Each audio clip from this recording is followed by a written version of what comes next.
In the official history of the 20th century, space is a silent vacuum. The records state that humanity's journey into the stars was a series of calculated triumphs, marked by flags and speeches. But there is a different history, a history recorded not on paper but on magnetic tape, a history hidden in the static between radio frequencies. Before the world celebrated the first man in space, there were whispers in the dark signals that drifted down from orbit, carrying the sounds of breathing, of heartbeats, and of terrifying final moments. These were the phantom.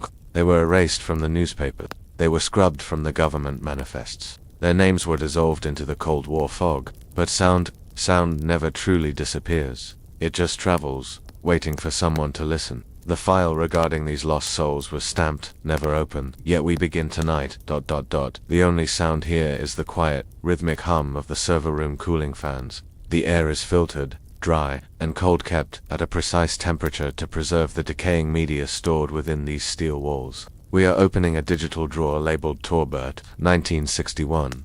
The file inside is heavy with the scent of old ozone and rusting copper. The metadata suggests a story of obsession, of isolation, and of two brothers who heard what the rest of the world was forbidden to know.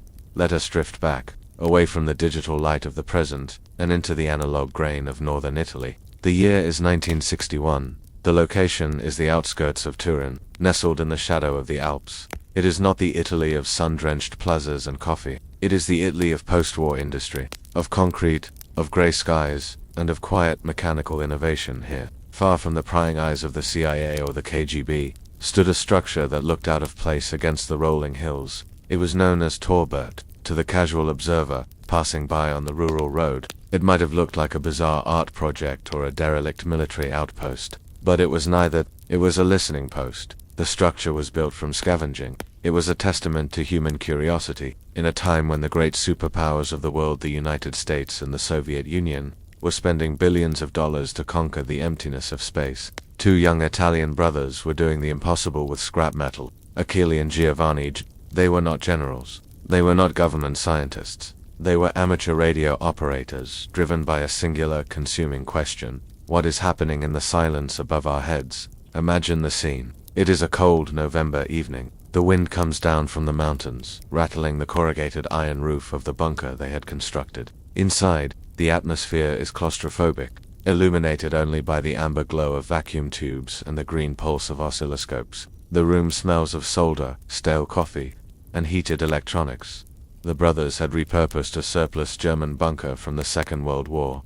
It was a concrete shell, damp and echoing. But atop this shell, they had constructed something magnificent. A massive dish, a chaotic, beautiful web of aluminum mesh and copper wire, steered by a repurposed steering column from an old car. It was crude, yet it was precise. It was a mechanical ear turned upward, listening to the vast, indifferent ocean of the sky. Most people look at the stars and see light. Achille and Giovanni looked at the stars and heard frequencies. They understood that the space race was not just about rockets. It was about telemetry. Every object launched into orbit had to talk back to Earth. It had to send a beep, a pulse, a stream of data. And if you knew where to tune the dial, and if you had a large enough ear, you could intercept that conversation. You could steal the secrets of the gods. The brothers spent their nights in this concrete box, surrounded by walls of dials and switches. They were hackers before the word existed. They were acoustic archaeologists, digging through the layers of the ionosphere, while the rest of the world slept, wrapped in the comfort of ignorance. The Judica-Cordiglia brothers were wide awake, wearing heavy headphones, their fingers hovering over the gain control knobs. They were waiting for the Doppler shift. This is a crucial concept to understand the isolation of their work. The Doppler shift is the change in frequency of a wave in relation to an observer. When a satellite or a capsule containing a human being orbits the Earth, it moves at tremendous speed, roughly 17,000 miles per hour. As it approaches the listening post in Italy, the radio signal it emits is compressed, pitching higher. As it passes overhead and moves away, the signal stretches, pitching lower. This distinctive whoosh of frequency was the signature of an orbital object. It was no terrestrial radio station could mimic it. No spy plane could replicate it. If they heard that shift, they knew something was up there. In the early months of 1961, the brothers began to notice patterns that disturbed them. The official news broadcasts from Moscow would announce a successful unmanned test flight. The newspapers would print photos of a robotic capsule, but inside Torbert, the magnetic tapes told a different story. The brothers were picking up signals that did not sound like machines. Machines speak in steady rhythmic beeps. They speak in binary. They are cold and consistent, but the signals drifting down to the tower in Turin were erratic. They were organic. They sounded like breathing. The brothers worked in shifts to ensure the tower was never unmanned. One would sleep on a cot in the corner, covered by a rough wool blanket, while the other sat in the chair, eyes fixed on the signal strength meter. The silence of the Italian countryside outside was absolute, broken only by the occasional bark of a dog or the passing of a distant truck. But inside the headphones, the noise floor of the universe was a constant hiss sound of cosmic radiation, the background radiation of the Big Bang, the static of the sun dot, and then, cutting through that static, a voice dot. It is important to visualize the primitive nature of their setup. They did not have digital displays or computers to clean the audio. They had analog tape reels, large spinning wheels of brown magnetic tape that physically captured the sound. Every time they recorded a signal, they were etching a physical record of a moment in time. If a cosmonaut cried out in space, and the brothers recorded it, that cry was physically imprinted onto the tape in their bunker. It became a tangible artifact of a life lost. The Torbert listening post became a library of ghosts. The shelves began to fill with reels, each labeled with a date and a time. February 1961, May 1961, November 1962. The brothers knew that what they were doing was dangerous. They were intercepting the classified military transmissions of the Soviet Union, in the height of the Cold War. Knowledge was a weapon, and they were hoarding it in a farmhouse. If the KGB knew that 2 students in Italy had evidence contradicting the glorious narrative of Soviet space supremacy, the consequences would be severe. Yet the intellectual curiosity was stronger than the fear. There is a specific kind of calm that comes with high-stakes technical work. The focus required to tune a radio receiver to a moving target in space induces a trance-like state. You become one with the machine. Your breath slows down to match the rhythm of the static. You become a conduit for the signal. As we dwell on this image of the tower, standing silent under the starlight, we must understand that this was the only place on Earth where the truth was being heard. The governments were lying. The press was controlled. The public was oblivious. But here, in this cold concrete room, the truth was loud. The tower was not just a receiver. It was a witness. The brothers upgraded their equipment constantly. They built larger antennas. They improved their amplifiers. They learned to predict the orbital paths of Soviet craft better than NASA could.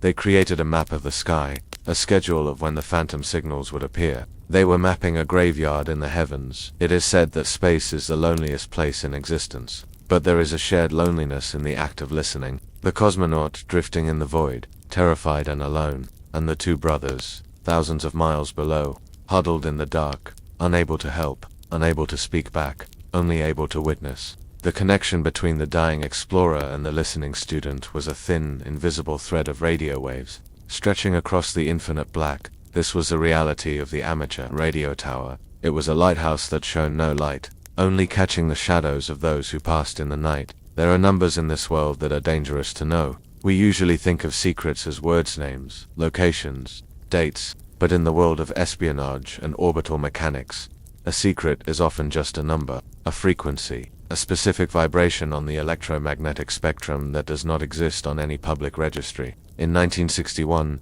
the Soviet Union had a public face and a shadow face. The public face broadcasted on frequencies that any radio in Europe could pick up: songs of glory, speeches of Lenin, beeps of triumph. But the shadow face broadcasted in the margins. It hid in the static. It utilized frequencies that were officially listed as dead air or atmospheric noise. To find these numbers was not just a technical challenge, it was an act of intrusion. It was walking through a locked door in the sky. When you tune your dial to a secret frequency, you are no longer an observer. You become an accomplice to the silence. The file was stamped "never open," yet we begin tonight. The only sound is the quiet hum of the server room. The file is cold to the touch, and the ink has faded with secrets. We are back in the bunker. The walls are thick concrete, damp with the condensation of the Italian winter. The air inside is still recycled, and heavy with the smell of heated vacuum tubes and copper wire. Let us focus on the machine. To understand the magnitude of what Achille and Giovanni Judica-Cordiglia achieved,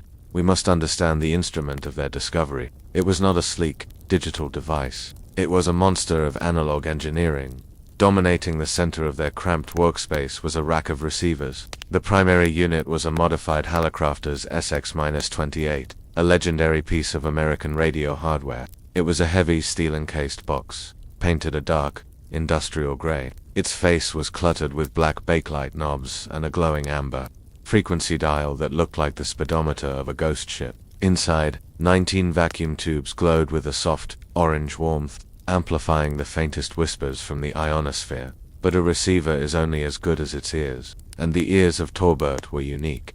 Outside, in the overgrown field next to the bunker, stood the Zeus.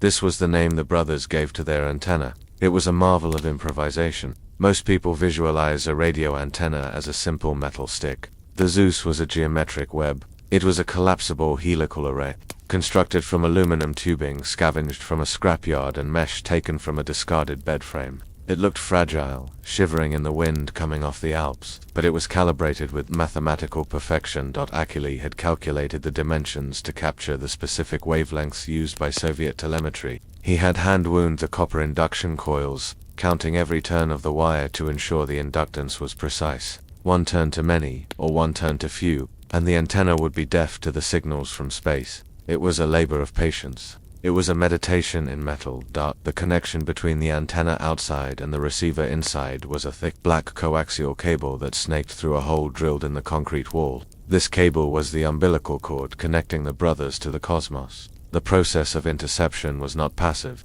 It was a hunt. Imagine the room at 3 a.m. The brothers are exhausted. Their eyes are red. The coffee in the pot has gone cold and bitter. But they cannot sleep. They know, based on their calculations of the Earth's rotation, that a Soviet craft is due to pass over the horizon in 12 minutes. This is where the tension lies. Not in the action, but in the waiting. Giovanni sits at the main console. His hand rests gently on the large, weighted tuning knob. He moves at a fraction of a millimeter at a time. The static in the headphones changes texture from a white rushing noise like a waterfall, to a sharp crackle like frying oil, and then to a deep rhythmic hum. He is scrubbing the airwaves. He is sifting through the electromagnetic debris of the planet lightning strikes in the Atlantic, military radar in Germany, commercial broadcasts from London.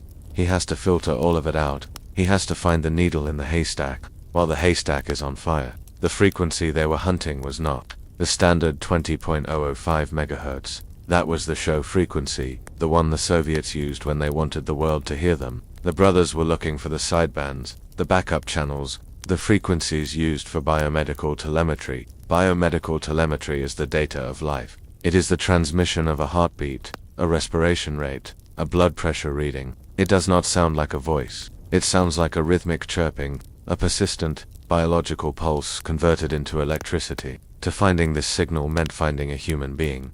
The room is silent except for the scratch of a pencil on a notepad. Achille is calculating the azimuth compass direction where the signal should appear. 10 degrees north, he whispers. Giovanni adjusts the steering column. Outside, the great metal skeleton of the Zeus antenna groans as it rotates, turning its face toward the northern horizon. They wait. The static hisses. It is a hypnotic sound, like the ocean. If you listen to it for too long, your brain starts to hallucinate patterns. You start to hear voices that aren't there. You start to hear music in the noise. This is the danger of the radio operator, the mind trying to create order out of chaos. But the brothers were disciplined. They watched the signal strength meter, the emitter. It was a small needle behind a glass window, resting on 0. If that needle moved, even a hair's breadth, it meant something was out there. Minutes pass. The rotation of the Earth is slow, unyielding. The bunker feels like a submarine, submerged in the night. The isolation is total. In that moment, they are the only two people on the planet who matter. Then, a change. It wasn't a sound at first. It was a feeling. The background hiss of the universe dipped slightly, as if the air pressure in the room had dropped. The needle on the S-meter twitched.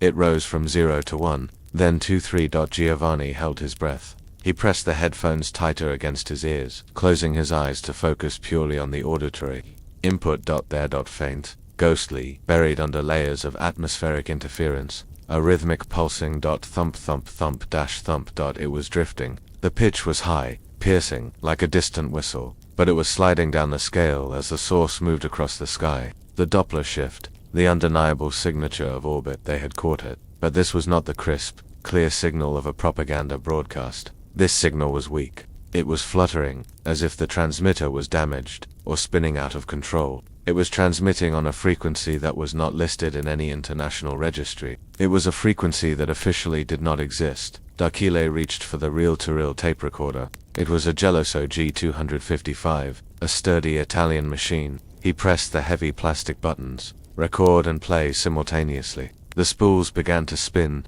The brown tape unspooled from the left reel, passed over the magnetic head, and gathered on the right reel. The capture had begun. They were now stealing the signal. They were recording the ghost. The magnetic tape hissed as it spun, a soft physical sound underlying the electronic noise in the headphones. The brothers watched the spools turn, mesmerizing and steady. Every inch of tape was capturing a mile of orbital distance. What they were intercepting on this secret frequency was distinct from anything they had heard before. Usually, Soviet satellites emitted a confident, strong beep. Beep beep beep. It was a sound of strength, designed to be heard by the Americans, designed to say, "We are here." This signal was different. It was erratic. It faded in and out, pulsing with a strange, frantic energy. Giovanni adjusted the gain knob, boosting the signal, trying to clean the audio. The noise floor rose, bringing with it the crackle of a thunderstorm somewhere over the Mediterranean. But the signal became clearer. It wasn't just telemetry. There was a carrier wave for voice. This realization sent a chill through the damp air of the bunker. A voice carrier meant there was a microphone open. It meant there was a human being on the other end of that invisible line. But why utilize a secret frequency for a voice transmission? If the mission was a success, the Soviets would be broadcasting it on every channel. They would be playing patriotic music. The use of this hidden, encrypted band suggested something else. It suggested a contingency channel, a frequency used only when things went wrong, a frequency for emergencies. The brothers looked at each other. They didn't speak. They didn't celebrate the interception. The mood in the room shifted from the thrill of the hunt to a heavy, somber realization. They were eavesdropping on a disaster. The signal was moving fast. The Zeus antenna outside had to be hand-cranked to keep up with the trajectory. Achille worked the wheel, sweating in the cold room. His eyes locked on the compass coordinates. "Azimuth 45 degrees, he said, his voice low. "Elevation 30, the signal strength peaked. The needle hit the red zone. The transmission was directly overhead. Through the static, a sound broke through. It was not a machine. It was not a code. It was a sound that transcends language. It was the sound of heavy, labored breathing. Heish. Heish. It was the sound of someone struggling against G-force, or perhaps struggling against fear. The breathing was rapid, shallow, and terrifyingly close. It sounded as if the person was standing right there in the bunker, just behind their shoulders. The intimacy of radio is its most haunting quality. There are no visuals to distract you. There is only the sound, vibrating directly into your ear canal. You can hear the wetness of the breath. You can hear the catch in the throat. You can hear the physical reality of a human body in distress. The brothers stared at the spinning tape reels. They were witnessing a man or a woman trapped in a tin can, 100 miles above the earth, moving at 17,000 miles per hour, completely and utterly alone. And then, the signal began to fade. The laws of physics are cruel. The window of interception is short. As the craft moved toward the horizon, moving away from Italy and toward the darkness of the Atlantic, the signal began to stretch and weaken. The pitch dropped. The breathing became buried in the snow of static. Once again, Giovanni tried to chase it. He turned the tuning dial, trying to follow the drifting frequency, but it was like trying to hold onto water. The signal was dissolving into the background radiation of the galaxy. Within minutes, the needle on the S-meter dropped back to 0. The room returned to silence. The only sound was the flap flap flap of the tape reel reaching its end, spinning freely against the machine. Achille reached out and stopped the recorder. The silence that followed was heavy, almost deafening. They had captured it. They had the magnetic proof, but they didn't know who it was. They didn't know what had happened. They only knew that on a frequency that was never meant to be found, someone was alive. The brothers sat back in their chairs, the adrenaline fading, replaced by a cold, gnawing questions. Why was there no announcement? Why was the world silent? They looked at the tape reel. It sat there, a spool of brown plastic. It looked innocuous, but inside that reel was a secret that could topple governance. They labeled the box with a black marker, Intercept 1, unknown. They didn't know it yet, but this was just the beginning. The breathing was only the prelude. The secret frequency was a door, and they had just unlocked it. What was coming next would not just be breathing. It would be a heartbeat that would beat faster and faster until it stopped. The brothers turned off the lights in the bunker, leaving only the pilot lights of the equipment glowing in the dark red eyes watching them. They prepared to listen again. The archive was open, the frequency was logged, and the nightmare was about to be recorded. The most terrifying sound in human history was not an explosion. It was not a scream. It was a rhythm. In the medical archives of the 1960s, a heartbeat is described as a biological pump, a simple mechanism of muscle and valve. But when that sound is intercepted from the black void of space, thousands of miles from the nearest hospital, it ceases to be biology. It becomes a ghost story. We are told that space is silent. We are told that in the vacuum, no one can hear you live or die. But in 1961, a tape recorder in Italy captured the impossible. It captured the frantic, thundering pulse of a human heart, broadcasting its fear to a world that was not listening. This was not a test animal. This was not a simulation. This was the sound of a person realizing they would never come home. The file was stamped never open, yet we begin tonight. ... The only sound is the quiet hum of the server room. The file is cold to the touch, and the ink has faded with secrets. We return to the bunker. The concrete walls of Tora Burt are settling in the night air, cooling down after a long day of sun. The smell of ozone is sharper now. The brothers, Achille and Giovanni, are no longer just technicians. They are witnesses to a crime scene that spans the entire globe. Let us step back into that room. The year is still 1961. The month is early February. The world is on the edge of a knife. The Cold War is freezing the blood of nations. But inside the headphones, there is heat. The brothers have locked onto a new signal. It came through the static like a drum in a deep cave. At first, they thought it was interference. Radio waves are messy things. They bounce off the ionosphere. They get tangled with solar flares. They pick up the hum of power lines. A rhythmic thumping sound is usually dismissed as motorboating, a common technical glitch in old vacuum tube amplifiers. But Giovanni knew his machine. He knew the Hallicrafter's receiver was tuned perfectly. He checked the tubes. They were glowing steady and orange. He checked the antenna connection. It was solid. The sound was not coming from the machine. It was coming from the sky. Listen closely. Imagine you are wearing those heavy Bakelite headphones. The leather cups are pressing against your ears, blocking out the wind outside. You close your eyes. You let the white noise of the cosmos wash over you. And then, you hear it, thump, thump, thump. It is slow at first. Deliberate. Aquila grabbed a stopwatch. In the world of signals intelligence, everything must be measured. If it is a machine, the rhythm will be mathematically perfect. A radar ping beats with the precision of an atomic clock. A navigational beacon never wavers. Achille watched the second hand of the stopwatch sweep past the 12. He counted the beats. 1, 2, 3, 4. He frowned. The rhythm was irregular. It sped up for a few seconds, then slowed down. It had a cadence that was messy. It had a swing. Machines do not have swing. Only living things have swing. It's biological, Achille whispered. The words hung in the damp air of the bunker. They were listening to telemetry. In the early days of the space race, before computers could send complex data streams, the Soviet scientists used analog methods to monitor their cargo. To track a heartbeat, they simply put a microphone against the chest of the subject, or converted the electrical impulse of the heart into a radio. Tone. Thump. Thump. The realization washed over them like ice water. They were listening to a heart, but whose heart? The Soviet Union had sent dogs into space. Laika, the famous stray from Moscow, had gone up in 1957. Other dogs, Belka and Strelka, had followed. Was this another dog? Was this just another canine test subject, strapped into a capsule, orbiting the Earth while its heart pumped fearfully against its ribs? The brothers listened harder. They turned up the gain until the background static roared like a waterfall. They needed to hear the nuance. A dog's heart is small. It beats fast, typically between 60 and 140 beats per minute. But under stress it can race much higher. But there is a specific tonal quality to a human heart. It is larger, the valves snap shut with a heavier sound. There is a resonance in the chest cavity that a small dog does not have. This sound was deep. It was heavy. And it was fast. Achille marked the paper. 120 beats per minute.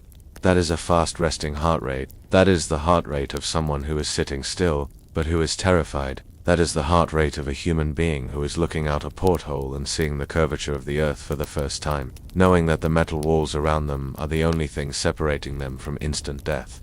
The signal was strong. The Zeus antenna was pulling it down from the ionosphere with terrifying clarity. For a few minutes, The bunker in Italy became a medical examination room. The patient was hundreds of miles overhead, and the doctors were two students who could do nothing but listen. The brothers started the tape recorder. The large reels of the Geloso machine began to turn, capturing every beat. Thump, ... thump. This specific recording is one of the most controversial artifacts of the 20th century. When you listen to it today and the files are out there, if you know where to look, you are struck by the loneliness of it. It is just a sound in the dark. There is no voice. No one is speaking. There is just the relentless, mechanical persistence of life. The heart keeps beating. It refuses to stop. As the signal drifted across the sky, following its orbital path, the brothers noticed something else. The heart rate was increasing. 120 beats per minute. 131.40. Something was wrong. In a normal spaceflight, the launch is the most stressful part. The G-forces press down on the chest, making the heart worked up. But once the craft is in orbit, in the float of zero gravity, the heart rate should stabilize. It should calm down. This heart was not calming down. It was accelerating. Why? The brothers exchanged a look of quiet dread. High heart rate in orbit usually means one of two things. 1. The cooling system has failed, and the temperature inside the capsule is rising. The cosmonaut is cooking alive. Or 2. The oxygen levels are dropping. The body is panicking, trying to pump more oxygenated blood to the brain as the air runs out. Or perhaps simply, terror. Imagine the psychological state of that person, the lost cosmonaut. They are likely unable to communicate with ground control. Their radio might be dead, or the Soviets might have cut the link to prevent Western spies from hearing a mission in failure. They are alone in a sphere of aluminum, drifting over oceans and continents they cannot touch, and their heart is hammering against their ribs like a trapped bird. Thump thump, thump dash thump. The brothers kept recording. They knew they needed expert verification. They were radio operators, not doctors. They needed a cardiologist to confirm what their ears were telling them. Days later, they would take this tape to Professor Doglia, a leading cardiologist in Turin. They would play him the recording without telling him where it came from. They would watch his face as he listened to the rhythm. The professor would listen, his brow furrowed. He would nod. "This is a human heart," he would say. "An adult human heart, and it is under extreme stress. This person is in severe physical distress." When the brothers told him the source, that the patient was not in a hospital bed, but orbiting the planet, the professor went pale. But that was later. In the moment, in the bunker, there was only the raw data. The signal began to fade. The rotation of the Earth carried the capsule away from Italy, pushing it toward the horizon. The sound of the heartbeat became fainter, buried under the rising tide of static. Thump. SSSHHHHH. Thump. SSSHHHH. It was fading like a dying candle. The brothers felt a profound sense of helplessness. In a horror movie, you can scream at the screen. You can tell the character to run. But here, the distance was absolute. They were separated by the vacuum of space. The connection was purely electromagnetic. As the signal disappeared completely, leaving only the white noise of the empty sky, the brothers sat in silence. The tape reel flapped as it finished. They had captured a heartbeat, but the official records from Moscow said there was no one in space. The newspapers the next day would talk about tractor production and diplomatic meetings. They would mention nothing of a man or woman circling the globe. This was the phantom. The heartbeat proved that a human being had been launched, and the silence that followed proved that they had been erased. But the story does not end with the heartbeat. The heartbeat was just the proof of life. The next recordings, the ones that would come weeks later, those would be the proof of death. The brothers labeled the tape Ludmilla, a name that would later surface in conspiracy theories. But for now, it was just a question mark. They reset the equipment. They checked the vacuum tubes. They drank their cold coffee, and they waited for the next pass. Because once you hear a heart beating in the dark, you cannot stop listening. You have to know when it stops.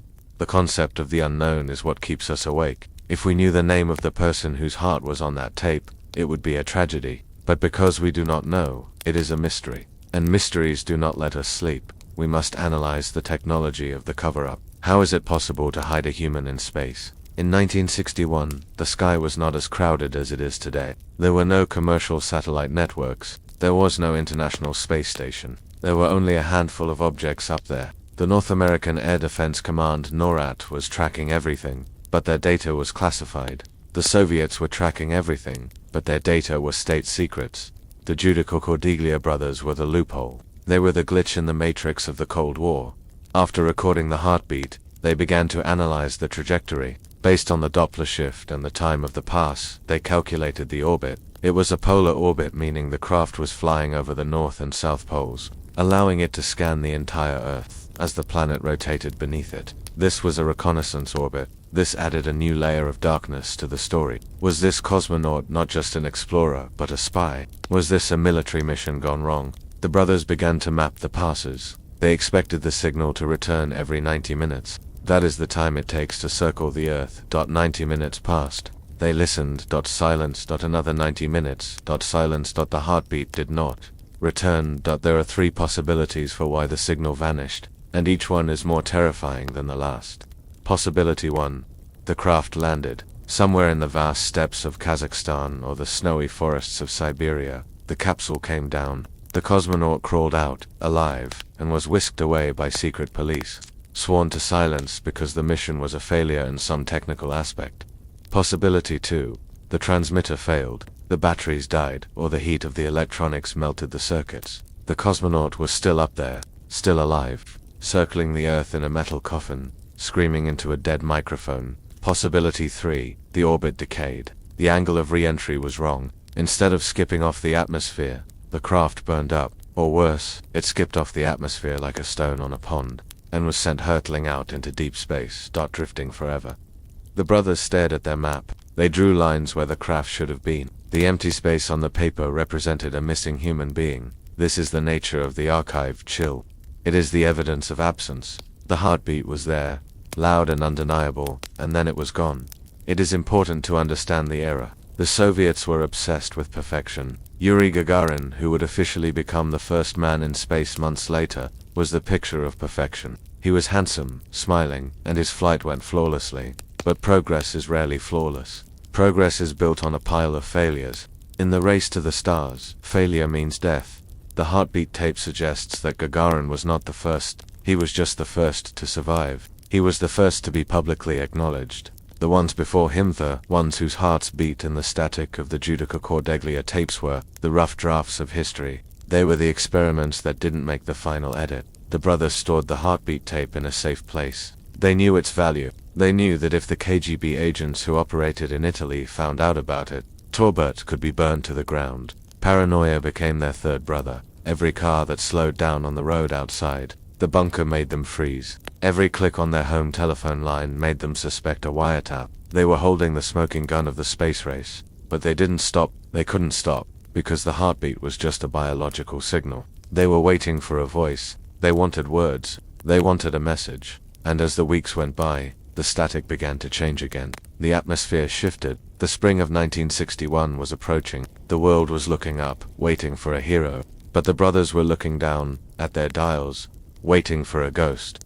The next recording they would capture would not be a rhythmic thumping. It would be a voice, a female voice, and unlike the heartbeat, which was ambiguous, the voice would be crystal clear. It would speak of heat. It would speak of flame. It would speak of a crash. The heartbeat was the prelude. The tragedy was about to begin. The file is open now. The evidence is spinning on the reel. We have heard the life. Now, we must prepare ourselves to hear the end of it. History is often presented as a straight line. We are taught dates. We are taught names. April 12, 1961, Yuri Gagarin, the Vostok 1. These are the pillars of the space age. But in the world of intelligence and classified archives, history is not a line. It is a mosaic, and many of the tiles are missing. The files from the early 1960s suggest that the celebration of the first man in space was actually a celebration of the first survivor. There is substantial evidence buried in encrypted cables, intercepted radio waves, and redacted medical reports that the Soviet Union attempted to launch a human being into orbit just days before Gagarin's famous flight.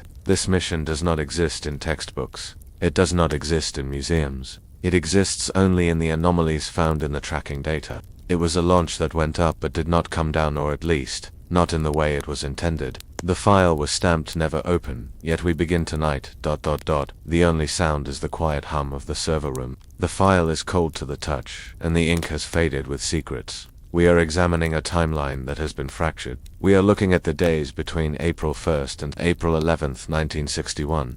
The spring thaw was just beginning in the steppes of Kazakhstan, but the political atmosphere was frozen solid. To understand the launch before we must first understand the desperation of the moment.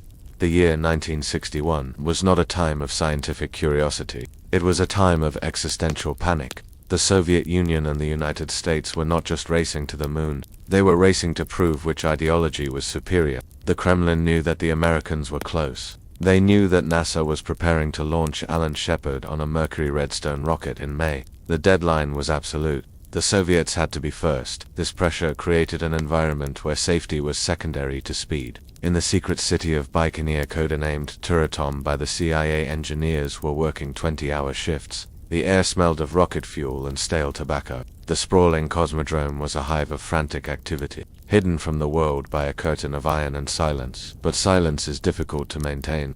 When you are lighting a candle that can be seen from space, in the first week of April 1961, unusual activity was detected by Western intelligence agencies. The National Security Agency (NSA) tracking stations in Alaska and Turkey picked up increased chatter on the Soviet military frequencies. Spy planes noted the movement of recovery ships in the Pacific Ocean. The stage was being set. The actors were in place. The rumors began to swirl in Moscow. Journalists from the West, stationed in the Soviet capital, began to hear whispers from their contacts. A launch was imminent. Not soon. Now on April 7, 1961, 5 days before Gagarin's official flight, a prominent narrative emerged. It involved a man named Vladimir Ilyushin. Ilyushin was not just any pilot. He was Soviet royalty. He was the son of the famous aircraft designer Sergei Ilyushin. He was a test pilot of extraordinary skill, a man who had broken altitude records and pushed experimental jets to their breaking points. He was handsome, brave, and politically reliable. He was the perfect candidate for the poster boy of the cosmos. The theory supported by the Daily Worker newspaper in London at the time was that Vladimir Ilyushin was strapped into a Vostok capsule on April 7th. Imagine the scene inside the Vostok. The Vostok spacecraft was not a ship in the modern sense. It was a spherical metal ball, barely larger than a Volkswagen Beetle. It was coated in an ablative heat shield designed to burn away upon re-entry. Inside, it was cramped, lined with instrument panels that looked like the dashboard of a World War II bomber. The Cosmonaut diverges from the history books. In the official timeline, Yuri Gagarin launches on April 12, orbits once, and lands safely. He is smiling. He is perfect in the shadow timeline of the launch before. The mission on April 7th went wrong. The details are fragmentary, pieced together from leaks and analyzing the physics of orbital failure. The theory suggests that the capsule entered orbit successfully. The launch vehicle worked. Vladimir Ilyushin, or whoever was inside, became the first man in space. He saw the stars, he saw the blue marble, but the return trip is the killer. To return from orbit, the spacecraft must fire retro rockets. These are small engines that fire against the direction of travel to slow the craft down. If they fire correctly, the craft drops out of the sky at a precise angle. If they fail, the craft stays in orbit, drifting. If they fire too long, or at the wrong angle, the G-forces during re-entry become lethal. The rumors suggest that the pilot on this secret mission lost consciousness. The guidance system malfunctioned. Instead of landing in the soft grasslands of the Soviet Union, the capsule overshot its target by thousands of miles. That came down in China at the time. Relations between the Soviet Union and China were fracturing. A Soviet cosmonaut crashing into Chinese territory was a diplomatic nightmare. It was an embarrassment. It was a failure. According to this shadow history, the pilot survived the crash but was badly injured. He was captured by the Chinese military.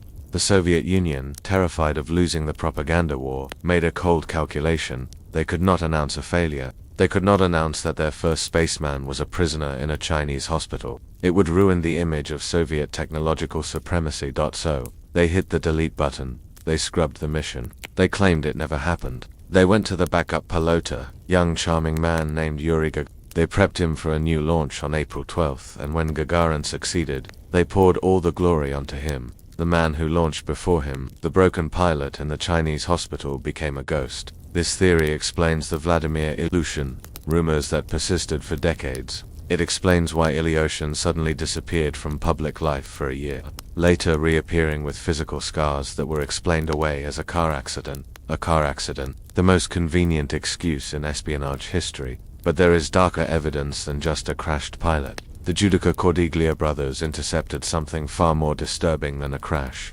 They intercepted signals that did not imply a landing at all. They intercepted signals that implied a drift. This brings us back to the concept of the phantom, Cosmonaut. While the illusion theory is about a crash, the audio evidence points to something worse. A cosmonaut who never came down. The launch before Gagarin might not have been a single event, it might have been a series of attempts. The Soviet space program was operating on a trial-and-error basis, and in 1961, the errors were fatal. Let us analyze the Vostok capsule again. It was a fully automated machine. The pilot was essentially a passenger. The controls were locked. To unlock them, the cosmonaut had to enter a code hidden in a sealed envelope. This was because the psychologists feared the pilot would go insane from the isolation and try to sabotage the mission. This fear of space madness was very real. Now, imagine you are the pilot on a secret launch in early April. The rocket fires. You are pressed into your seat by 5 Gs of force. The vibration rattles your teeth. Then, silence. Zero gravity. You are floating. You are the first human to see the infinite black. But then, the radio crackles. Ground control is shouting, but the signal is weak. You check your instruments. The pressure is dropping. The oxygen scrubbers are failing. Or perhaps the retro rockets have failed to fire. You are not going home. This scenario fits the data recorded by the Italian brothers perfectly. They didn't hear a crash. They heard a heartbeat that went on until it faded. They heard breathing that became shallow. The launch before Gagarin was likely a multi-launch campaign. It is possible that Ilyushin crashed, and another capsule was lost in orbit. The Soviet machine was churning through hardware and people to beat the Americans. The world watched Gagarin's smile on April 12th, but the archives suggest his smile was hiding a deep trauma. He knew he was sitting in a seat that had killed the person before him. There is a famous photo of Gagarin and other cosmonauts before the flight. In later versions of the photo, released years later, people are missing. They have been airbrushed out. The Soviet censors literally painted over the faces of the men who vanished. We are looking for those painted over faces. This sets the context for the most chilling piece of evidence we have yet to discuss. The heartbeat was one thing, the rumors of Ilyushin were another, but the Torabert recordings contain one final, devastating artifact. It is the voice of a woman. If the launch before Gagarin involved a man who crashed, or a man who drifted, what explains the female voice? Official history says the first woman in space was Valentina Tereshkova in 1963, but the audio tape from May 1961, just weeks after a female voice complaining of heat. This implies that the launch before was not the only secret mission. It implies a frantic schedule of launches. It implies that in the rush to secure the title of first in space, the Soviet Union may have launched a man, failed, launched, Gagarin succeeded, and then immediately tried to launch a woman to secure another record, and failed again. The Gagarin launch sits in the middle of a sandwich of tragedy. Let us deepen the focus on the technology of erasure. How do you hide a rocket launch? A rocket launch is a massive event. It generates a plume of exhaust that stretches for miles. It creates a shockwave that can be felt by seismographs. The Soviets were masters of maskirovka, the doctrine of denial and deception.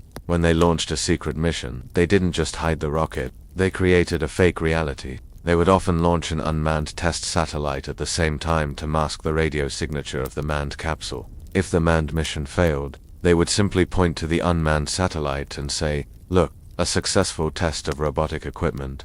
They hid the body behind the machine. For the launch before Gagarin, the cover story was likely a Sputnik test vehicle. The official records show several Sputnik failures in early 1960 and 1961. Sputnik 7, Sputnik 8. These are listed as failed Venus probes or communications tests. But forensic historians have looked at the weight of these probes. They were heavy, too heavy for a simple radio test. They were the exact weight of a Vostok capsule containing a human and a life support system, approximately 4,700 kilograms. This specific number 4,700 is the smoking gun. You do not launch 4,700 kilograms of dead metal unless you are testing a life support system, and you do not test a life support system without a life inside it. So, when we look at the list of failed satellites from April 1961, we are likely looking at the obituaries of the lost cosmonauts. The tracking station at Torbert in Italy was the only independent witness that could distinguish between a dumb satellite and a smart capsule. A satellite transmits data in a loop. A human transmits data that changes.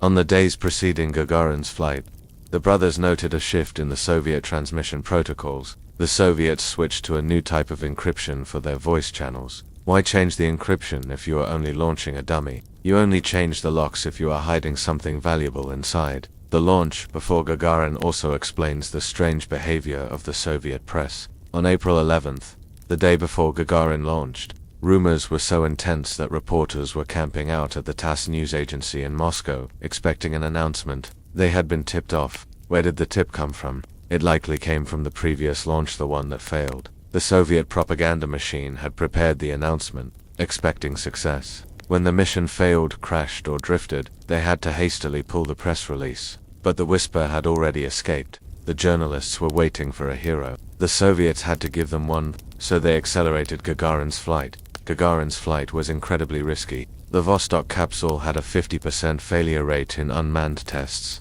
No modern safety board would have authorized the launch, but they launched him anyway, because they had to cover up the failure of the previous week. A success erases a failure. If Gagarin succeeded, no one would ask about the Phantom from April 7th. The applause would drown out the questions. And it worked. For 50 years, the world cheered for Gagarin. The launch before faded into myth. It became a story told by drunk engineers in bars, or whispered by retired CIA agents. But the audio remains. The launch before Gagarin sets the stage for the most heartbreaking element of the archive chill story. It establishes that the Soviets were willing to sacrifice lives for the calendar. It establishes that space was a graveyard before it was a frontier. The atmosphere in the archives changes when we realize this. We are not looking at a triumphant leap for mankind. We are looking at a desperate, bloody scramble. The launch before was the dress rehearsal. And in the theater of the Cold War, dress rehearsals often used live ammunition.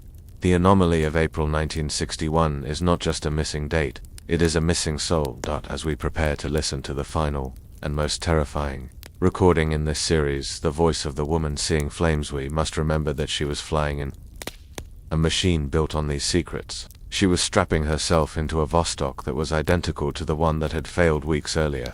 She knew the risks. The launch before Gagarin was the ghost haunting her control panel, and yet she launched. The bravery of these phantom cosmonauts is undeniable. Whether they were erased or not, they sat on top of the fire. They rode the explosion. But history is cruel. It remembers the name on the trophy, not the name in the wreckage. The file for the launch before is closing. The ink is dry. The anomaly is noted. But the tape recorder is still spinning, and the next voice we hear will not be silence. It will be a scream.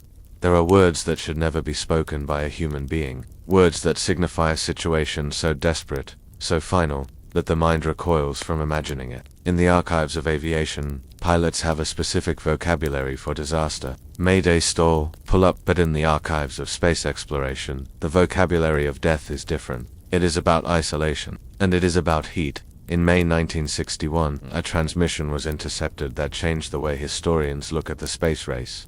It was not a beep. It was not a code. It was a voice screaming about fire. "I am hot," the voice said. "I am seeing flame."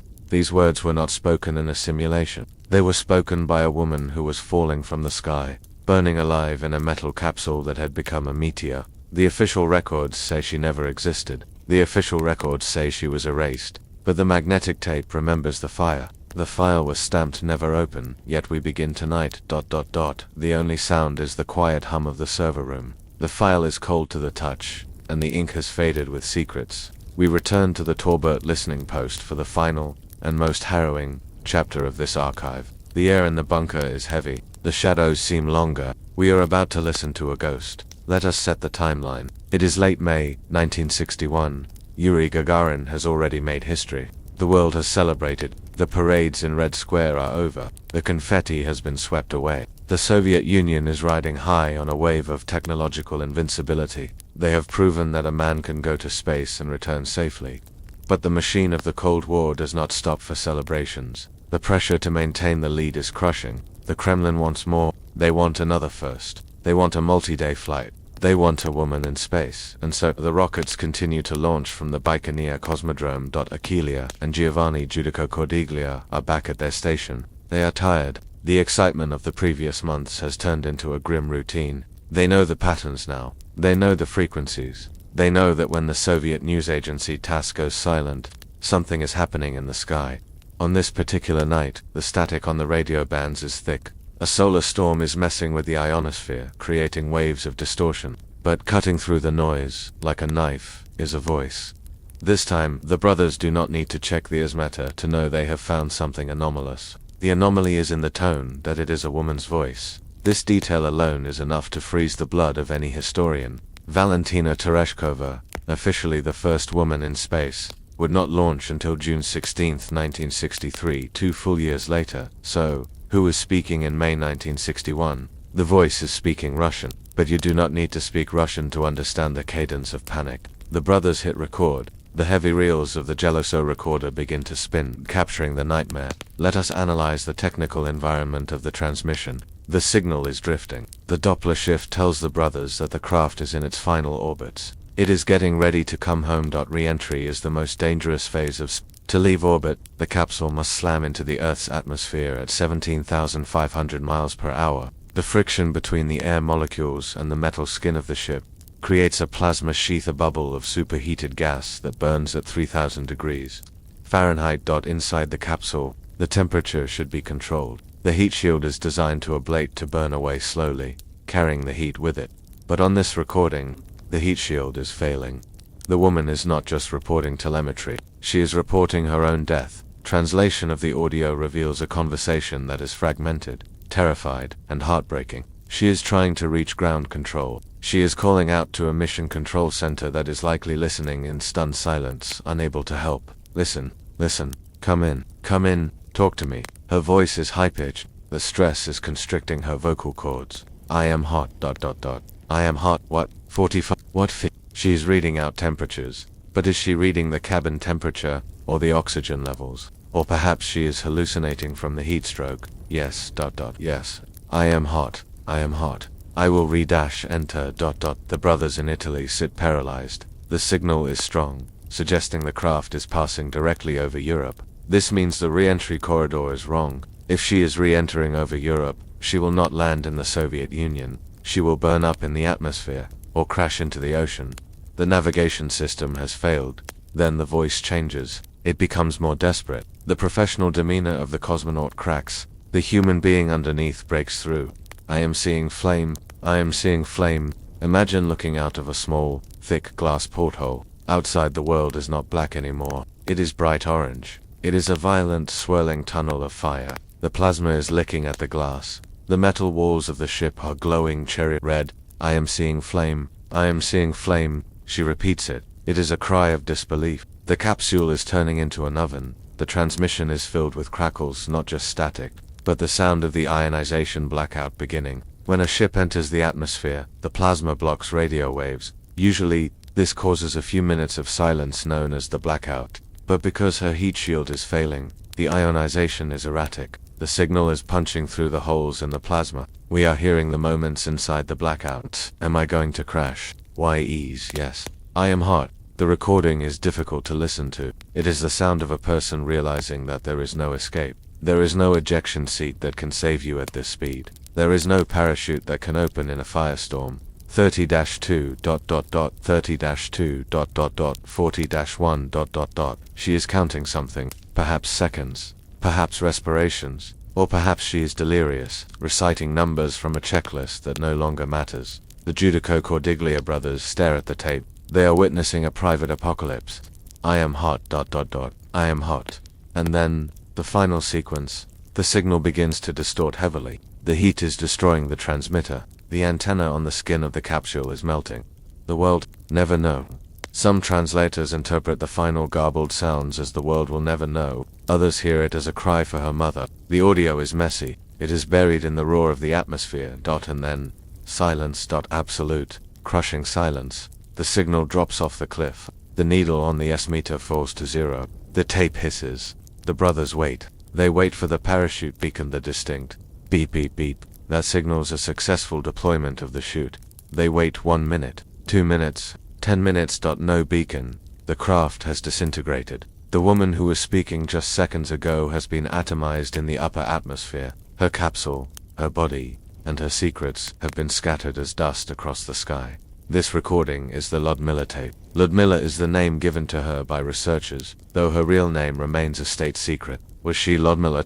Was she an unknown pilot named Maria? The Soviet Union never acknowledged a launch in May 1961. There is no grave for her. There is no statue, but the tape exists, and the existence of the tape forces us to confront the archive chill. Reality, space exploration is built on bones. The Tier 1 audience, the people who love science, engineering, and history, often view the space race as a clean competition of mathematics. But this recording strips away the mathematics. It leaves only the visceral horror of fire.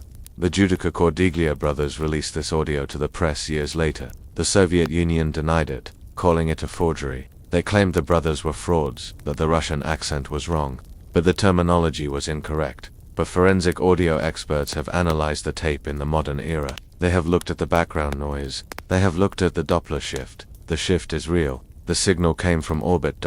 And if the signal came from orbit, then the woman was real. Let us delve deeper into the aftermath. What happens when a cosmonaut is erased? The Soviet space program was a closed city. The cosmonauts lived together, trained together, and ate together. When one of them vanished, the others knew. Imagine the atmosphere in the mess hall at Star City the morning after the Lyudmila incident. A chair is empty. A locker is cleared out. The name is removed from the duty roster. The surviving cosmonauts Gagarin, Titov, Leonov are told to say nothing. They are told that the mission never happened. They are told that their colleague has been reassigned. This is the psychological weight of the archive. Chill. It is the burden of carrying a secret that contradicts your own eyes. The I Am Seeing Flame recording is not just about the death of one woman. It is about the silence of an entire nation. Why did the heat shield fail? Modern engineers speculate that the rush to launch was the cause. The Vostok capsule was designed for a specific re-entry angle. If the retrorockets fired for just 1 second too long, or 1 second too short, the angle would change. If the angle is too steep, the G-forces crush the pilot. If the angle is too shallow, the craft skips off the atmosphere. But if the angle is slightly off, the craft enters the atmosphere sideways, or tumbling. The Vostok was a sphere, weighted to naturally orient itself with the heat shield facing the fire. But if the separation from the service module failed, a known issue with the Vostok design, the capsule would tumble. The heat shield would not be facing the wind. The hatch, the window, the thin metal skin would be exposed to the plasma. This matches the woman's description. I am seeing flame. She was likely tumbling. She was seeing the fire spin around her window. The terror of tumbling in space is unimaginable. The sky and the earth are flashing past you. The G-forces are ripping you apart, and the temperature is rising.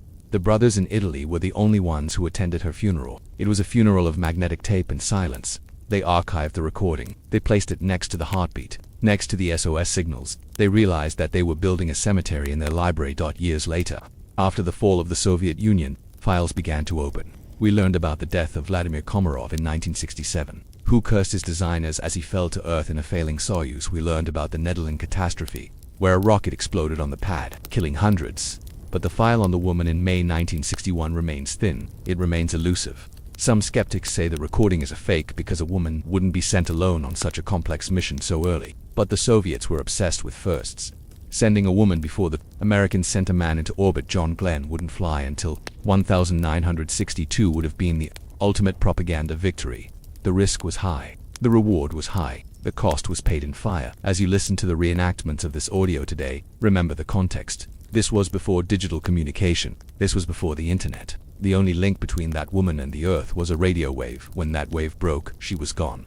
The archive chill is not just about ghosts. It is about the fragility of our connection to each other. We are all just signals in the dark. And sometimes, the signal burns out. The Lyudmila tape is the ultimate open loop. We will never know her face. We will never know her true name. We will only know her end. I am hot. I am seeing flame. These are the last words of a pioneer who was denied her place in history. Tonight, in the archives, we give her that place back. We acknowledge the signal. We acknowledge the heat. We acknowledge the truth that was burned away. The tape stops spinning. The room is quiet again, but the echo of that voice remains in the static. The most honest signal a human being can transmit is not a word. Words can be rehearsed. Codes can be faked. But the autonomic nervous system does not lie. When the body is pushed to the edge of survival, when the oxygen runs low and the carbon dioxide builds up in the blood, the brainstem takes over. It commands the lungs to heave. It commands the throat to gasp. In the classified archives of the Judica-Cordiglia brothers, there is a reel of tape that does not contain a message, but a biological reflex. It is the sound of agonal breathing, the body's final, desperate attempt to pull air from a vacuum. To the untrained ear, it sounds like static interference. But to a forensic pathologist, it is a timestamp of death. The file was stamped never open, yet we begin tonight. The only sound is the quiet hum of the server room. The file is cold to the touch, and the ink has faded with secrets. We are rewinding the timeline now. We are moving away from the fire of the crash and into the cold silence of the drift. We are placing a specific reel onto the machine. It is labeled simply respiration. To understand the horror of the lost cosmonaut theory, we must stop thinking like historians and start thinking like doctors. We must perform an autopsy on the audio. The Judica-Cordiglia brothers were engineering students, not physicians. When they first intercepted the strange, rhythmic sounds in February 1961, months before the fire incident, they were confused. The signal was transmitting on a frequency reserved for biomedical telemetry. Biomedical telemetry is the language of the body, converted into radio waves. It turns a heartbeat into a beep. It turns a breath into a whoosh. But the signal they caught was not the clean, digital beep of a healthy test subject. It was messy. It was organic. It was a sound that had texture. Let us analyze the environment of the recording. The signal was coming from a Vostok capsule. Inside that capsule, the air is a precious, finite resource. The Vostok life support system uses a chemical scrubber to remove carbon dioxide and a tank to inject oxygen. It is a delicate balance. If the scrubber fails, the pilot does not suffocate instantly. It is a slow, insidious process called hypercapnia. As carbon dioxide levels rise in the blood, the body panics. The breathing becomes deeper, faster, and more labored. The listener on the ground, or in this case, the listener in the Italian tower, hears the struggle. The brothers isolated the audio track. They stripped away the cosmic background radiation. They filtered out the 50-cycle hum of the European power grid. What was left was a sound that haunts the listener. Heish. Heish, it is a gasp. It is the sound of a swimmer breaking the surface of the water, desperate for air. But this swimmer is floating in a tin can, hundreds of miles above the atmosphere. Why is this specific breathing pattern so critical to the investigation? Because it proves consciousness. If the capsule had been empty, if it were a dummy launch, as the Soviets claimed, there would be no breathing. A machine does not gasp. A tape recorder playing a test message plays it at a constant speed. But the breathing on the Judica-Cordiglia tape varies. It reacts to stress. Forensic analysis of the waveform shows a spike in the respiration rate when the capsule undergoes G-force maneuvers. This is the smoking gun. When the retro rockets fire, or when the capsule tumbles, the person inside reacts physically. Their heart races. Their lungs pump harder. This reaction cannot be predicted. It is a real-time biological response to a terrified situation. The brothers took this tape to the leading medical minds of Turin. They didn't say, "This is a cosmonaut." They said, "This is a patient. Tell us what is wrong with him." The diagnosis was chilling. The doctors identified the sound as Cheyne-Stokes respiration. Cheyne-Stokes is a specific pattern of breathing often seen in patients who are dying. It is characterized by a period of fast, deep breathing, followed by a period of shallow breathing, and then a period of apnea, total silence before the cycle starts again. It is the sound of the brainstem shutting down. Listening to the tape with this knowledge changes the experience. It becomes a vigil. You are sitting in the dark with the brothers, listening to a human being fade away. The cycle repeats. Deep breath, shallow breath, silence, silence, and then a sudden violent gasp as the body tries to restart itself. The archive chill here is not found in a monster or a ghost. It is found in the physiology. It is the realization that while the world was sleeping, someone was fighting a losing battle against the chemistry of their own blood. The timestamp on the tape indicates the signal lasted for several minutes before fading. This suggests the craft was tumbling. As the antenna pointed away from Earth, the sound of the breathing would vanish into static, only to return with a gasp when the antenna rotated back toward Italy. This creates a strobe light effect of sound. A glimpse of life, then darkness. A glimpse of struggle, then darkness. The brothers noted that the gasping frequency was distinct from the heartbeat frequency. The Soviets used to separate channels, one for the heart cardiogram, one for the lungs pneumogram, on the days leading up to the official Gagarin launch. The brothers intercepted a pneumogram that was dangerously fast. This aligns with the theory of the launch before pilot was up there. Something went wrong with the life support. The pilot began to suffocate. The Soviets, monitoring from their ground stations in Baikonur, would have heard the same thing. They would have seen the red lights flashing on their consoles. CO2 level critical, but they could do nothing. There is no way to send air up to a capsule in orbit. There is no rescue mission possible in 1961. So they did the only thing they could do. They listened until the breathing stopped, and then they classified the file. The breathing tape is unique because it is devoid of language. The cosmonaut is not speaking. Perhaps their radio is set to transmit only, and they cannot speak. Or perhaps they are too exhausted to form words. In the final stages of hypoxia, the brain becomes confused. You lose the ability to speak. You feel a strange sense of euphoria, followed by terror. You forget who you are. You forget where you are. You only know that you need to breathe. The brothers in Italy were listening to the sound of a mind unraveling. The tape ends, not with a bang, but with a gradual equalization. The gasps become shallower, the silence between them becomes longer, and then the static takes over completely. Let us zoom in on the technology of the analysis. How do we know this wasn't a hoax? This is the question that skeptics always ask. Could the brothers have faked it? To fake this sound in 1961, you would need a level of medical and acoustic sophistication that two young students simply did not have. You would need to know exactly what Cheyne-Stokes respiration sounds like through a high-frequency radio distortion. You would need to simulate the Doppler shift perfectly. We must Remember the equipment, the Hallicrafters SX28, the Geloso recorder. These are analog machines. They record the raw voltage of the airwaves. When modern audio engineers run these tapes through spectral analysis software, they find subcarrier data. These are tiny high-frequency signals hidden underneath the breathing sounds. These signals correspond to the electrical hum of the Vostok spacecrafts on board. Generators the specific frequency of that hum. 400 Hertz is the fingerprint of Soviet aviation power systems. You cannot fake the 400 Hz hum unless you have a Soviet spacecraft in your backyard. The presence of this hum proves that the microphone recording the breathing was powered by a Soviet generator. It proves the audio came from a VOSTOK. So we have a 400 Hz hum, and we have the sound of a dying human. The conclusion is inescapable. But the analysis goes deeper. There is the matter of the phantom whistle.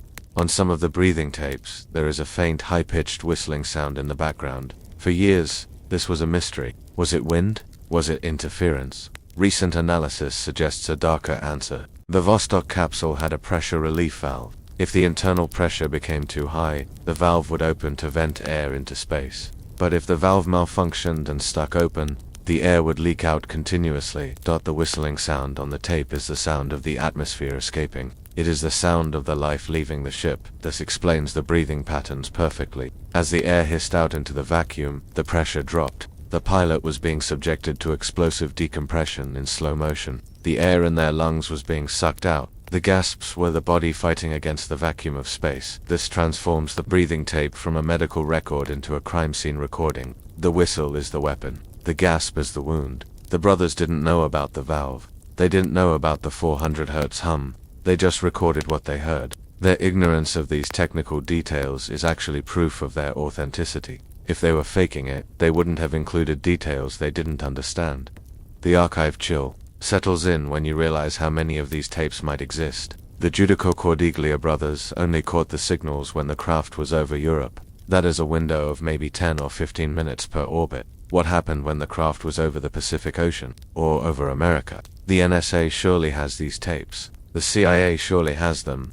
Deep in the archives of Fort Meade, there are likely miles of magnetic tape containing the same breathing, the same gasping, the same silence. But those files are still classified. The Judica-Cordiglia files are the only ones that slip through the cracks. The breathing pattern analysis tells us one final thing about the Phantom Cosmonaut.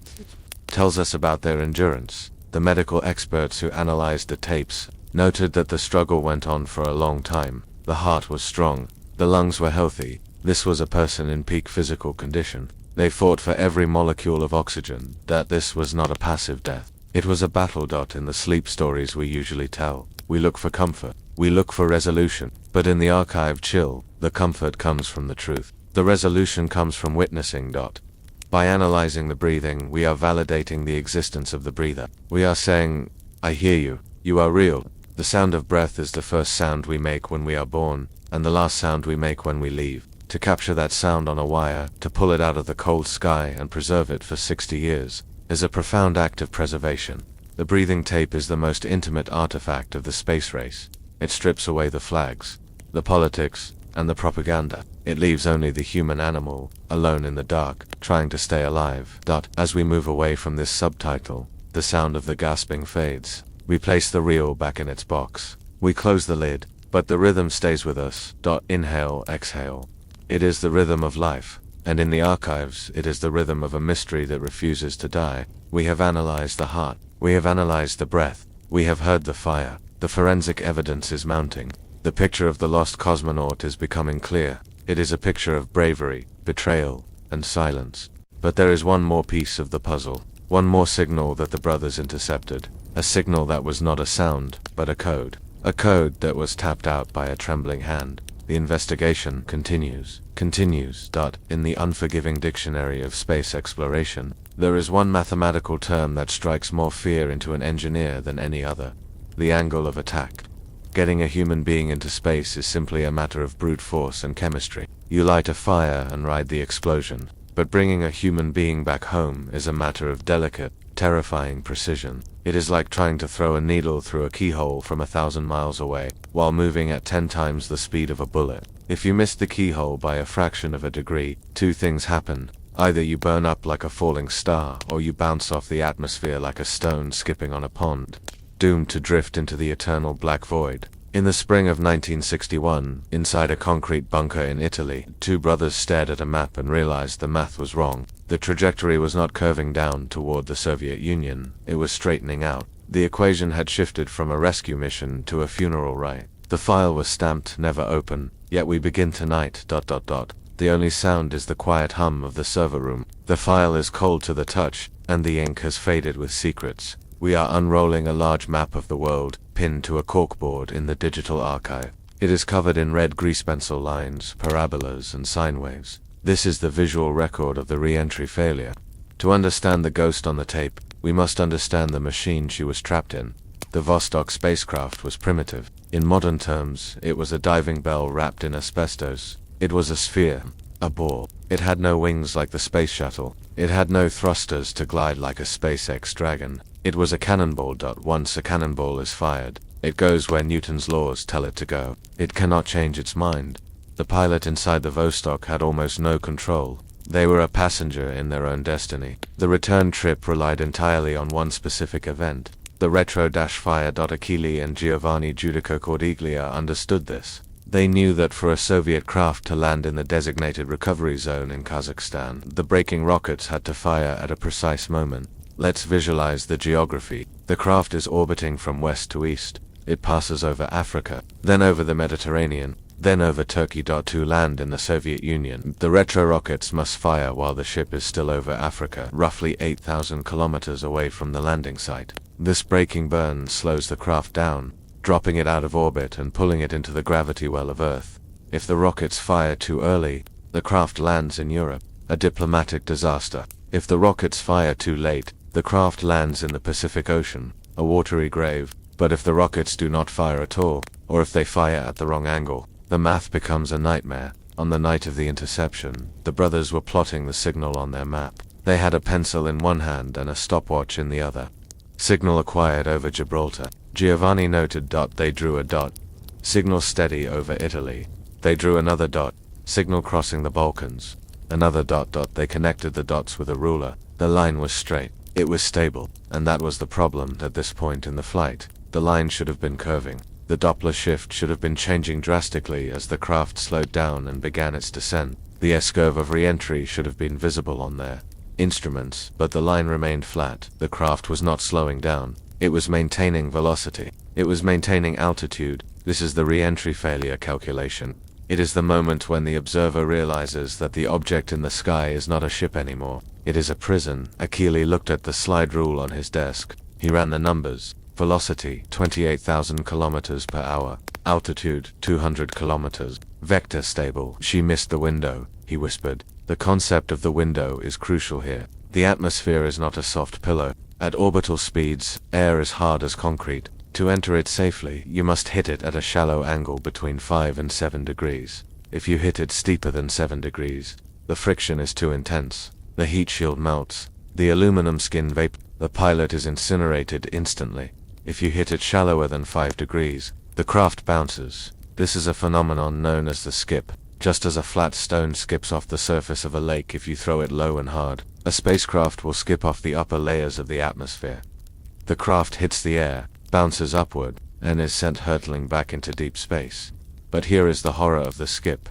The bounce robs the craft of just enough energy to trap it in a new elliptical orbit. It doesn't escape Earth's gravity completely. Instead, it enters a decay orbit. It will circle the Earth for weeks, or months. But the oxygen supply is only calibrated for days. The brothers stared at the map. The line they had drawn extended past the Soviet Union. It went over Siberia. It went over the Pacific. It wrapped around the world again. The calculation told them that the person breathing on that tape was not coming home tonight. They were embarking on a long, slow voyage into suffocation. This is why the archive chill is so effective. It takes the abstract concept of math and turns it into a... The Earth turned. The stars wheeled overhead. 85 minutes. 86, 87, 88. At exactly the moment predicted by the math, the static in the headphones broke. The signal returned. Beep. Beep. Or the sound of faint breathing. The math was correct. The re-entry had failed. The craft was still in orbit. This moment of confirmation is arguably more terrifying than the crash itself. A crash is sudden. It is violent. It is over. But a drift gives you time to think. Imagine the pilot. They felt the retro rockets fire. They felt the kick in their back. They expected the G-forces of They expected the sky to turn red with plasma. But instead, nothing. The stars stayed white. The blackness remained. The earth continued to scroll beneath them, unreachable. They checked their instruments. They tapped the gauges. They realized, with a sinking heart, that they were moving too fast. They had missed the exit ramp. The brothers in Italy were the only ones who knew the truth. The Soviet mission control knew it too, of course. But they would never admit it. To admit a skip re-entry would be to admit a failure of guidance technology. So, the official story would be silence. The re-entry failure calculation also sheds light on the mysterious SOS signals, picked up by other radio amateurs around the world. In November 1960 and February 1961, ham radio operators in Australia and South America reported hearing tapping sounds. SOS.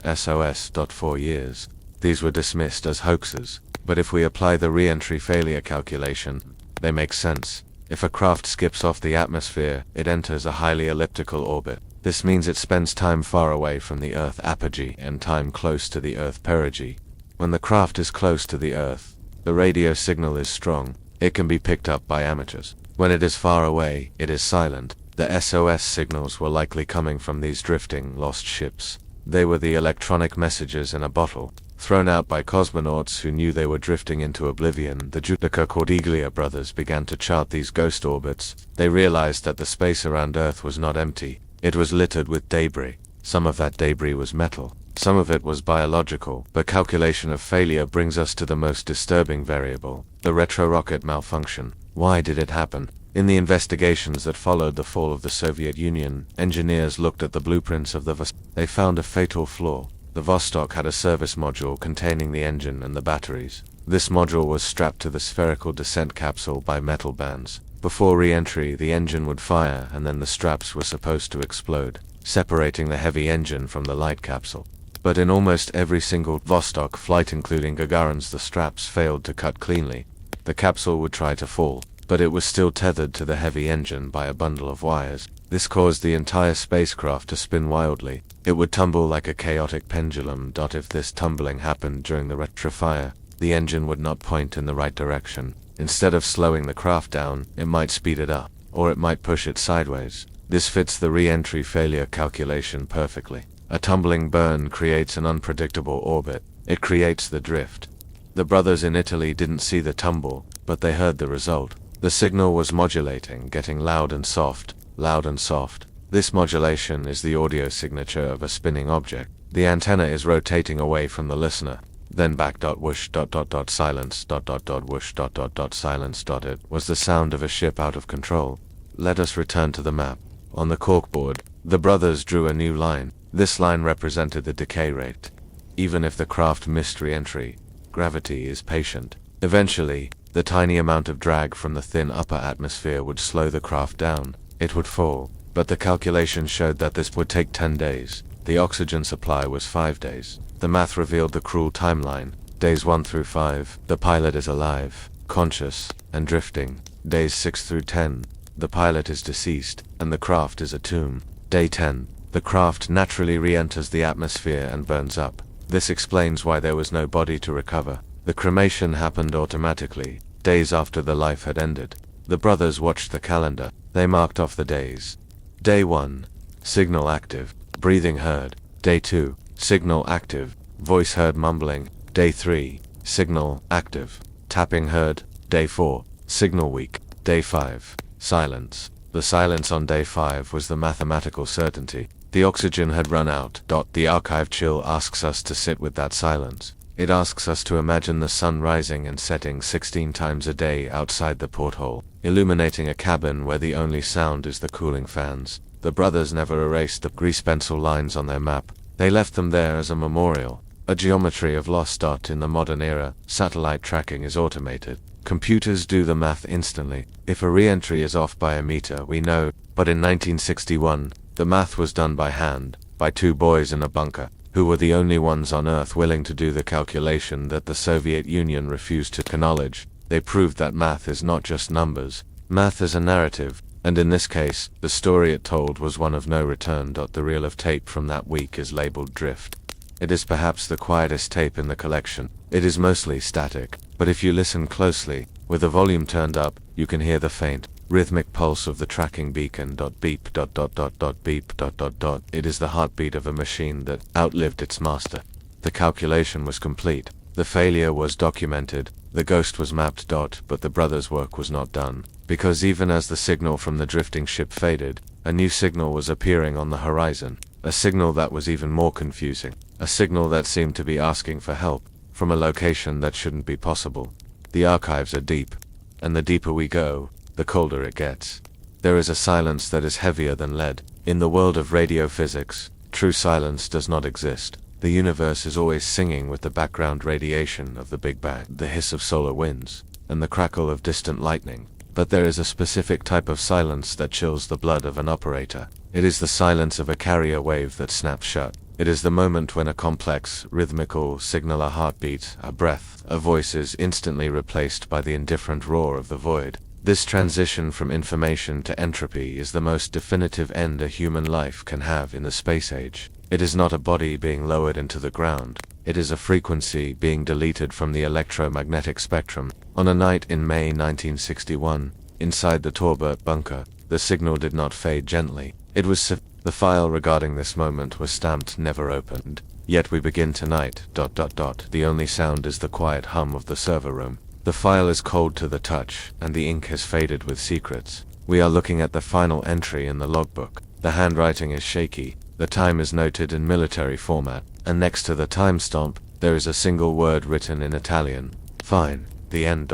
Let us return to that room for one last vigil. The atmosphere in the bunker had changed. For hours or perhaps days, depending on which tape reel we are analyzing, the room had been filled with the sounds of struggle, the gasping, the rapid heartbeat, the frantic tapping of SOS. These sounds, as terrifying as they were proof of life. As long as the speaker cone was vibrating, there was a person up there. There was a soul fighting against the physics of the vacuum. But now, the timeline has reached its terminal point. Achille and Giovanni were staring at the The needle had been hovering in the red zone, indicating a strong signal. The voice of the woman seeing flames had been piercing through the static, and then, in the span of a single microsecond, the needle dropped. It didn't flutter. It didn't waver. It fell dead against the left side of the gauge. Click. The room was instantly flooded with white noise. To the uninitiated, white noise sounds like a broken TV, but to a radio operator it is the sound of the empty universe. It is the sound of chaos returning to reclaim order.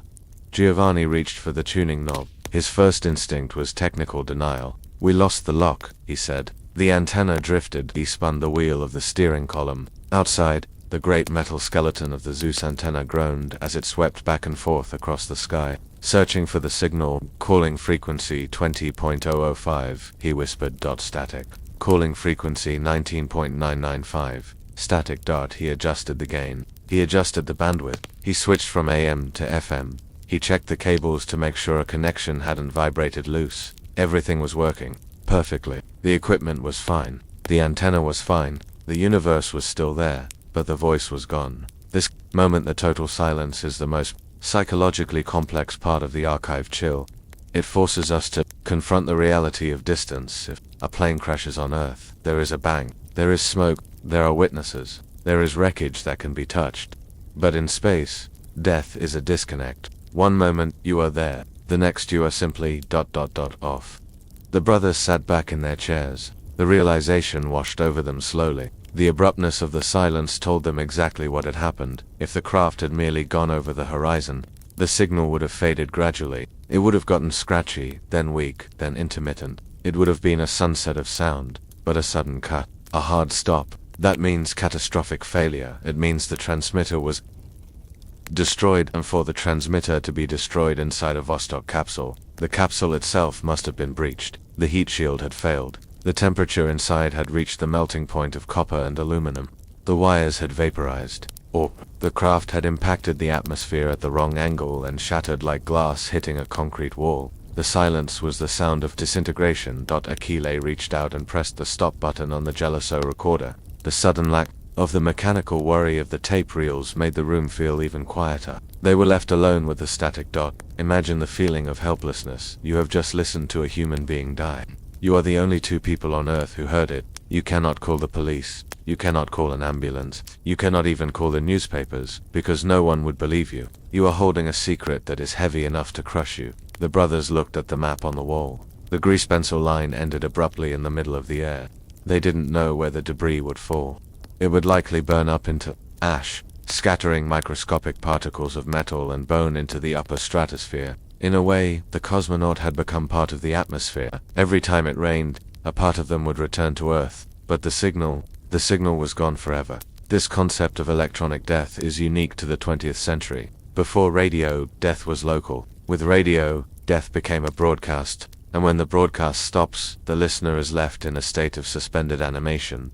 The brothers kept the equipment on. They didn't want to believe it. Maybe she passed out, Giovanni suggested. Maybe the radio overheated and shut down, but she is still alive. They waited for the next orbit. 90 minutes later, they tracked the path where the ship should be. They aimed the antenna. They strained their ears. Nothing. Another 90 minutes, nothing. The silence was confirming the verdict. The sky was empty. This part of the story is crucial for your audience because it validates the emotional investment they have made. They have spent the last hour listening to the build-up. Now, they must sit in the wake of the tragedy. The total silence is not just about the Cosmonaut. It is about the cover-up. At the exact moment the signal died in Italy, what was happening? In Moscow, in the control rooms of the Soviet space program, the telemetry screens would have gone black. The generals would have exchanged glances. The scientists would have put down their clipboards, and then the order would have been given. Destroy the files. The silence in the ether was matched by a silence in the bureaucracy. The mission was scrubbed. The name of the pilot was erased from the roster. The launch pad was cleaned. The silence was weaponized. The Judica-Cordiglia brothers were fighting against two types of silence: the physical silence of the dead spacecraft, and the political silence of the Soviet Union. By recording the signal right up until the moment it died, they had captured the only evidence that contradicted the official silence. They had the before, and the sudden after proved that something had existed in between. As the night wore on, the bunker got colder. The adrenaline faded, leaving the brothers exhausted. They stared at the green glow of the vacuum tubes. The tubes didn't care. The machines didn't care. They just kept amplifying the cosmic noise. Hiss, crackle, hiss. It is a lonely sound. It is the sound of a universe that is vast, indifferent, and mostly empty. We often think of space as a place of adventure. Star Trek, Star Wars, but the archive chill reminds us that space is mostly silence. It is a vacuum, and silence is the natural state of things. Life is the anomaly. The signal was the anomaly, and now the anomaly was corrected. The aftermath of the silence is where the true horror sets in. It is the period of doubt. In the days that followed the loss of the signal, the brothers went back through the tapes. They listened to the final seconds over and over again. They slowed it down, they filtered it. They were looking for a clue, a final word, a message, but the tape offered no comfort. It only offered the raw, chaotic sound of destruction. The world never know. Those final words echoed in the bunker. They became a prophecy. Indeed, the world didn't know. The newspapers were full of other news. The TV stations were playing sitcoms. No one knew that a woman had just burned alive in the sky above them. The silence was a bubble, and the brothers were trapped inside it. This isolation brings us to the psychology of the listener. Why did they keep doing it? Why did they keep listening year after year if all they heard was death? Because the silence demanded a witness. If they stopped listening, the erasure would be complete. If they turned off the receiver, the lost cosmonauts would truly disappear. By keeping the channel open, by enduring the silence, they were keeping the memory alive. That total silence subtitle also marks the transition from the active event to the cold case. The event is over. The investigation begins. The brothers began to compile their dossier.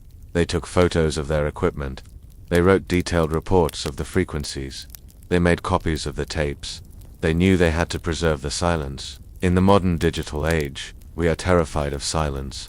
We fill every moment with podcasts, music, notifications. We are addicted to the signal, but in the archive, silence is data. When you look at the waveform of the recording on a computer screen, you see the jagged peaks of the voice. And then, you see the flat line. That flat line is the most powerful image in the entire story. It is the graphical representation of the end. It is similar to a heart monitor in a hospital. Beep, beep, beep, beep, but on a global scale. The brothers realized that the silence was not empty. It was full of implications. It implied that the Soviets were pushing too hard. It implied that the technology was flawed. It implied that human life was expendable. The silence was loud with accusation. As we conclude this section of the video, we must lower the volume of the narration. We must let the audience feel the quiet. We are leaving the bunker now. We are walking out into the Italian night. The stars are overhead. They look beautiful. They look peaceful. But we know what is up there. We know that floating amongst those stars is a piece of burnt metal. A silent tomb that circles the world every 90 minutes. It passes over us while we sleep. It passes over us while we work. It is always there, circling in total silence. The signal died, but the orbit continues. The file is almost closed. But there is one final chapter, the body. The Soviets couldn't hide the radio waves, but could they hide the physical evidence? What happened to the capsule? Was it recovered? Or is it still up there, drifting in the silence? The total silence is not the end of the story. It is the beginning of the mystery that has lasted for 60 years. Death is usually the end of a biography. But in the Soviet Union, death was sometimes just the beginning of a revision. There is a specific term in the intelligence community for what happens when a mission fails. Sanitization. It is the process of scrubbing reality until it shines with the gloss of perfection. In 1961, the Soviet space program did not just conquer gravity, they attempted to conquer the truth. When a rocket exploded, or a capsule failed to return, the engineers didn't just clean up the wreckage on the launch pad. They cleaned up the past. They entered the libraries and the archives with scalpels and airbrushes. They removed faces from group photographs. They deleted names from birth registries. They turned heroes into unpedest. The most terrifying part of the Phantom Cosmonaut story is not that they died in the dark. It is that their existence was retroactively cancelled. The file was stamped, never open, yet we begin tonight. The only sound is the quiet hum of the server room. The file is cold to the touch, and the ink has faded with secrets. We are walking down the aisle of a forgotten library in Moscow. The air is thick with the smell of old paper and developing fluid. We are looking for a ghost in the emulsion. To understand how a human being can vanish from space, we must first understand how they vanished from Earth. The Erasure Protocol was not a metaphor. It was a bureaucratic machine, as well-oiled as the rockets themselves. Let us examine the evidence of the Sochi 6. This is one of the most famous photographs in the history of space exploration. It depicts the original cosmonaut team, the Vanguard, relaxing at a resort in Sochi. They are young, fit, and smiling. They are the chosen ones. In the original version of this photo, taken in May 1961, there are 6 men standing in the back row. But in the version published in the Soviet newspapers just a few years later, there are only 5. One man has simply ceased to exist. The space where he stood has been painted over with the texture of a hedge or a wall. The airbrush artist was skilled, but not perfect. If you look closely at the sanitized version, you can see the ghostly outline of a shoulder that shouldn't be there. You can see a shadow cast by a man who is no longer visible. This man was Gregory Nelyubov. Nelyubov was not a phantom in the sense that he died in orbit. He was erased for behavioral reasons. Zanzibar fight, a moment of drunkenness that embarrassed the party. He was expelled from the program and sent to Siberia, where he eventually threw himself under a train. But his erasure proves the capability. If the Soviet state could delete a living man because of a bar fight, imagine the lengths they would go to delete a dead man who had ruined the pristine record of the space race. The Erasure Protocol was activated the moment the Judica-Cordiglia brothers lost the signal from the woman in the fire. While the brothers were staring at their silent tape recorders in Italy, a team of KGB officers would have been dispatched to the cosmonaut's apartment in Star City. Star City was a closed military town. It did not appear on any public maps. It was surrounded by fences and guards. The families who lived there were prisoners of privilege. When a launch failed, the protocol was swift. The officers would arrive at the apartment. They would confiscate the letters. They would take the diaries. They would remove the photographs from the frames on the mantelpiece. The family would be moved. Not to a gulag, necessarily, but to a quiet city in the Urals or the Far East. They would be given a new apartment, a new pension, and a strict instruction. Your son died in a plane crash during training. He is a hero of the state, but you must never speak of the details. Silence was bought with comfort, or it was enforced with fear.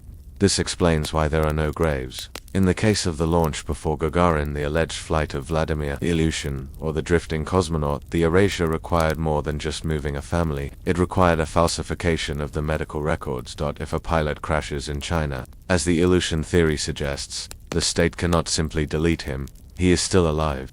So, they rewrite his body. Ilyushin was a famous test pilot. He was involved in a car accident shortly before the alleged spaceflight, or so the story goes. The Erasure Protocol used the car accident as a cover story for the injuries sustained during the crash landing. The shattered legs, car accident. The psychological trauma, car accident. The narrative is a blanket. It covers the jagged edges of the truth. But the most chilling example of the Erasure Protocol involves a man named Valentin Bondarenko. Bondarenko was the youngest of the original. He was 24 years old. In March 1961, just weeks before Gagarin's flight, he was performing a test in an isolation chamber. The chamber was filled with pure oxygen. It was a pressure test.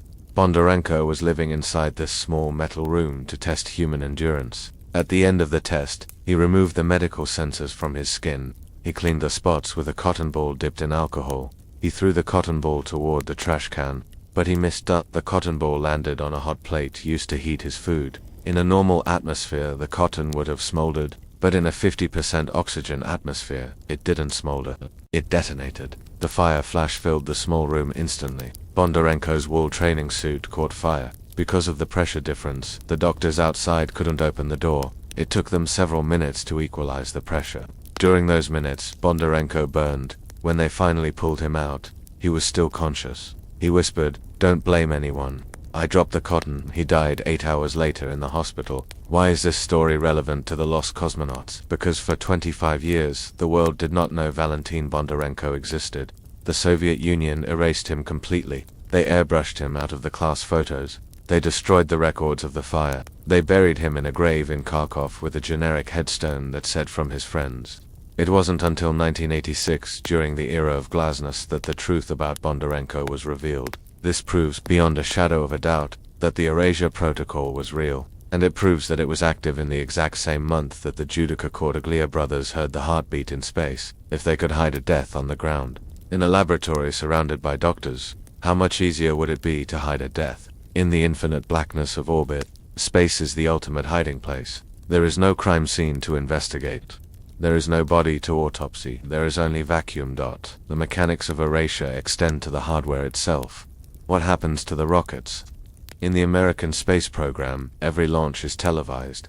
If a rocket explodes, the whole world sees the fireball. We saw the Challenger, we saw the Columbia. The tragedy is public, but in the Soviet program, launches were secret until they were successful. If a rocket exploded on the pad, the debris was cleared away overnight. The engineers were sworn to secrecy. The scorch marks on the concrete were painted over. There is a rumor, persistent among archivists, about the missing serial numbers. The Vostok spacecraft were built in a series.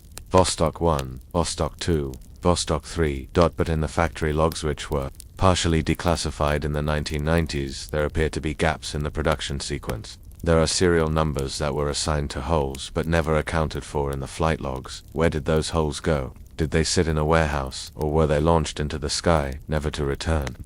The Erasure Protocol requires a gap in the ledger. It requires a ghost inventory. The Judica-Cordiglia brothers understood this.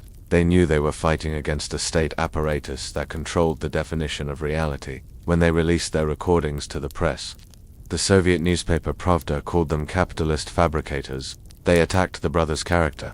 They claimed the brothers were paid by the CIA to slander the achievements of socialism. This is a classic technique of the protocol. Attack the witness. If you cannot destroy the evidence, because the evidence is a radio wave recorded in Italy, you must destroy the credibility of the person holding the tape. The brothers were just students. They were not political, but they found themselves in the crosshairs of a superpower's propaganda machine. They were watched. They received strange phone calls. There were days when they feared that the Erasure Protocol might be applied to them. But let us return to the photo archives. There is a phenomenon known as damnatio memoria. It is a Latin term from ancient Rome. It means condemnation of memory. When an emperor was hated, the Senate would vote to erase his name from every statue, every coin, and every document. The Soviets were the modern masters of damnatio memoriae. In the photos of the cosmonauts we see the crude attempts at this. Sometimes, a hand is left floating on a shoulder where a person used to be. Sometimes, the perspective of the background wall is warped where a figure was removed. These glitches in the photos are the visual equivalent of the breathing on the audio tape. They are the artifacts of the lie. To the Tier 1 audience, the digital detectives, these glitches are fascinating. They are proof that reality was edited, but for the families of the lost, the erasure was a tragedy. Imagine being the mother of the lost cosmonaut. You know your daughter went to space, you heard her voice on the radio, and then she vanished, and the next day, the government tells you she never existed. They take away her birth certificate, they take away her pilot's license, they tell you that you are crazy. This gaslighting is the psychological toll of the archive chill. The silence of the radio signal is matched by the silence of the state. As we look at the official list of Soviet space heroes, we see the names of Gagarin, Titov, Tereshkova. They are carved in stone. They are immortal, but the Erasure Protocol asks us to look at the spaces between the names, the gaps in the dates. Why was there such a long pause between launches in late 1961? Was it weather, or was it an investigation into a fatal accident that was never reported? The archive is a puzzle with missing pieces, and the Soviets burned the box. The Erasure Protocol was not perfect. However, it leaked. It leaked through the Judica-Cordiglia tapes. It leaked through the Bondarenko revelation. It leaked through the flawed airbrushing of photographs. And it leaks through the phantom signals that are still picked up by radio telescopes today. There are objects in orbit that are not listed in the public catalogs. Dark satellites, debris that doesn't belong to any known launch. Are these the tombs of the erased? When we look up at the night sky, we are looking at a graveyard that has been sanitized, but the radar doesn't lie.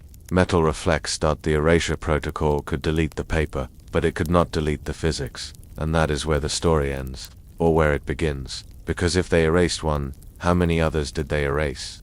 The file drawers are closing now. The airbrush has been put away. The red light of the darkroom is turning off, but the image of the missing cosmonaut remains burned into our retinas. The space where they stood is empty, but the shape of their absence is undeniable.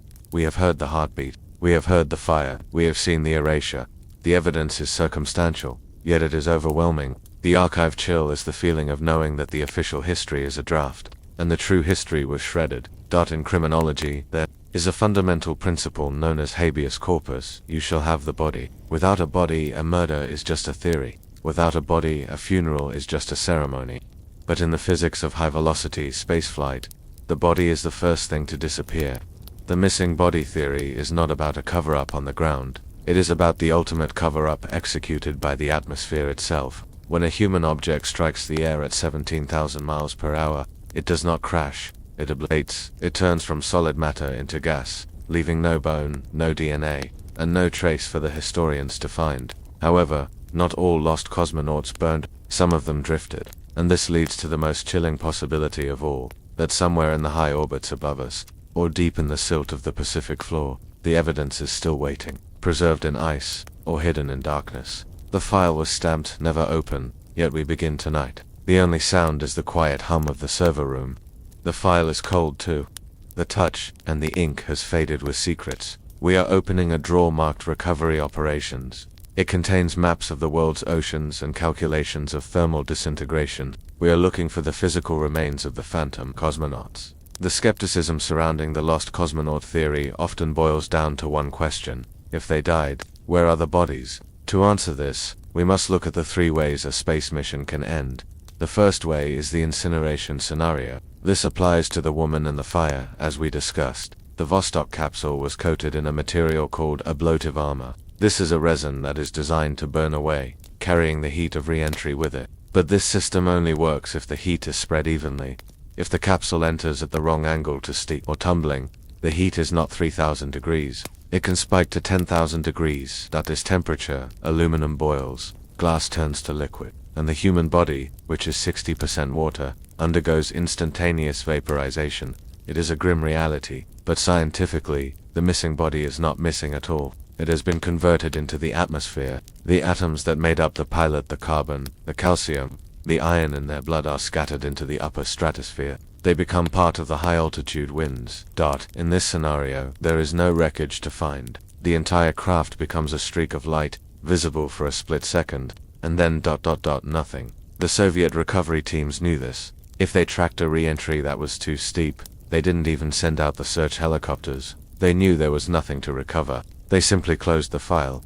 But the second scenario is more complex. This is the oceanic impact. The Earth is 70% water. If a spacecraft loses guidance, the statistical probability is that it will land in the ocean. In 1961, the Soviet Union did not have a global navy capable of recovering a capsule from anywhere on Earth. Their recovery forces were concentrated on the dry land of Kazakhstan. If a lost cosmonaut overshot the landing zone by just 20 minutes, they would land in the Pacific Ocean. Imagine the scene. The capsule survives the parachute opens, the craft splashes down into the dark, freezing waters of the South Pacific.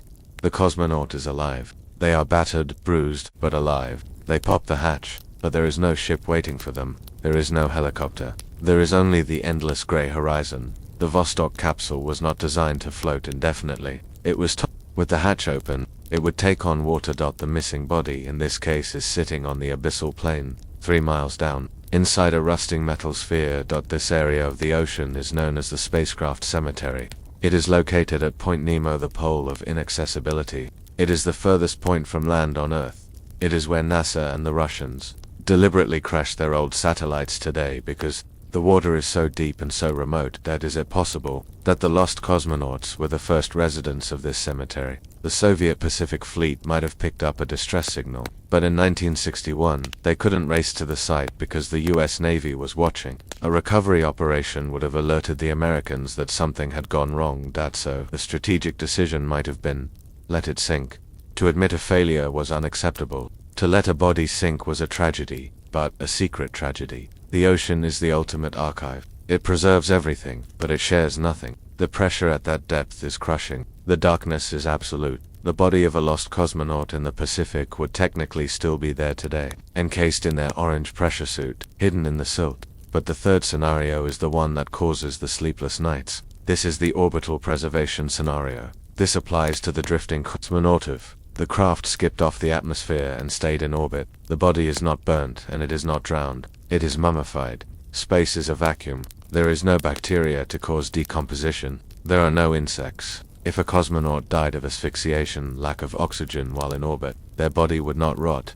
Instead, it would freeze dry. The moisture in the body would sublime turn from ice to gas, leaving behind a perfectly preserved, desiccated shell. This is the saint of the vacuum. The Vostok capsule acts as a tomb. It protects the body from micrometeors. It shields it from some radiation. The terrifying math of orbital mechanics tells us that orbits eventually decay, but eventually can mean a very long time. A capsule in a low orbit, 200 kilometers, falls in a few weeks. A capsule in a high orbit, kilometer, can stay up there for centuries. If the lost cosmonaut from the Judica-Cordiglia tapes was boosted into a higher orbit by a malfunctioning engine, they could still be up there. Right now, the missing body theory suggests that when we look at the night sky, we are not just looking at stars. We are looking at Sarkop-HG. In the 1990s, radar operators tracking space debris catalogued thousands of objects. Most are labeled debris, bolts, paint, flecks, rocket stages.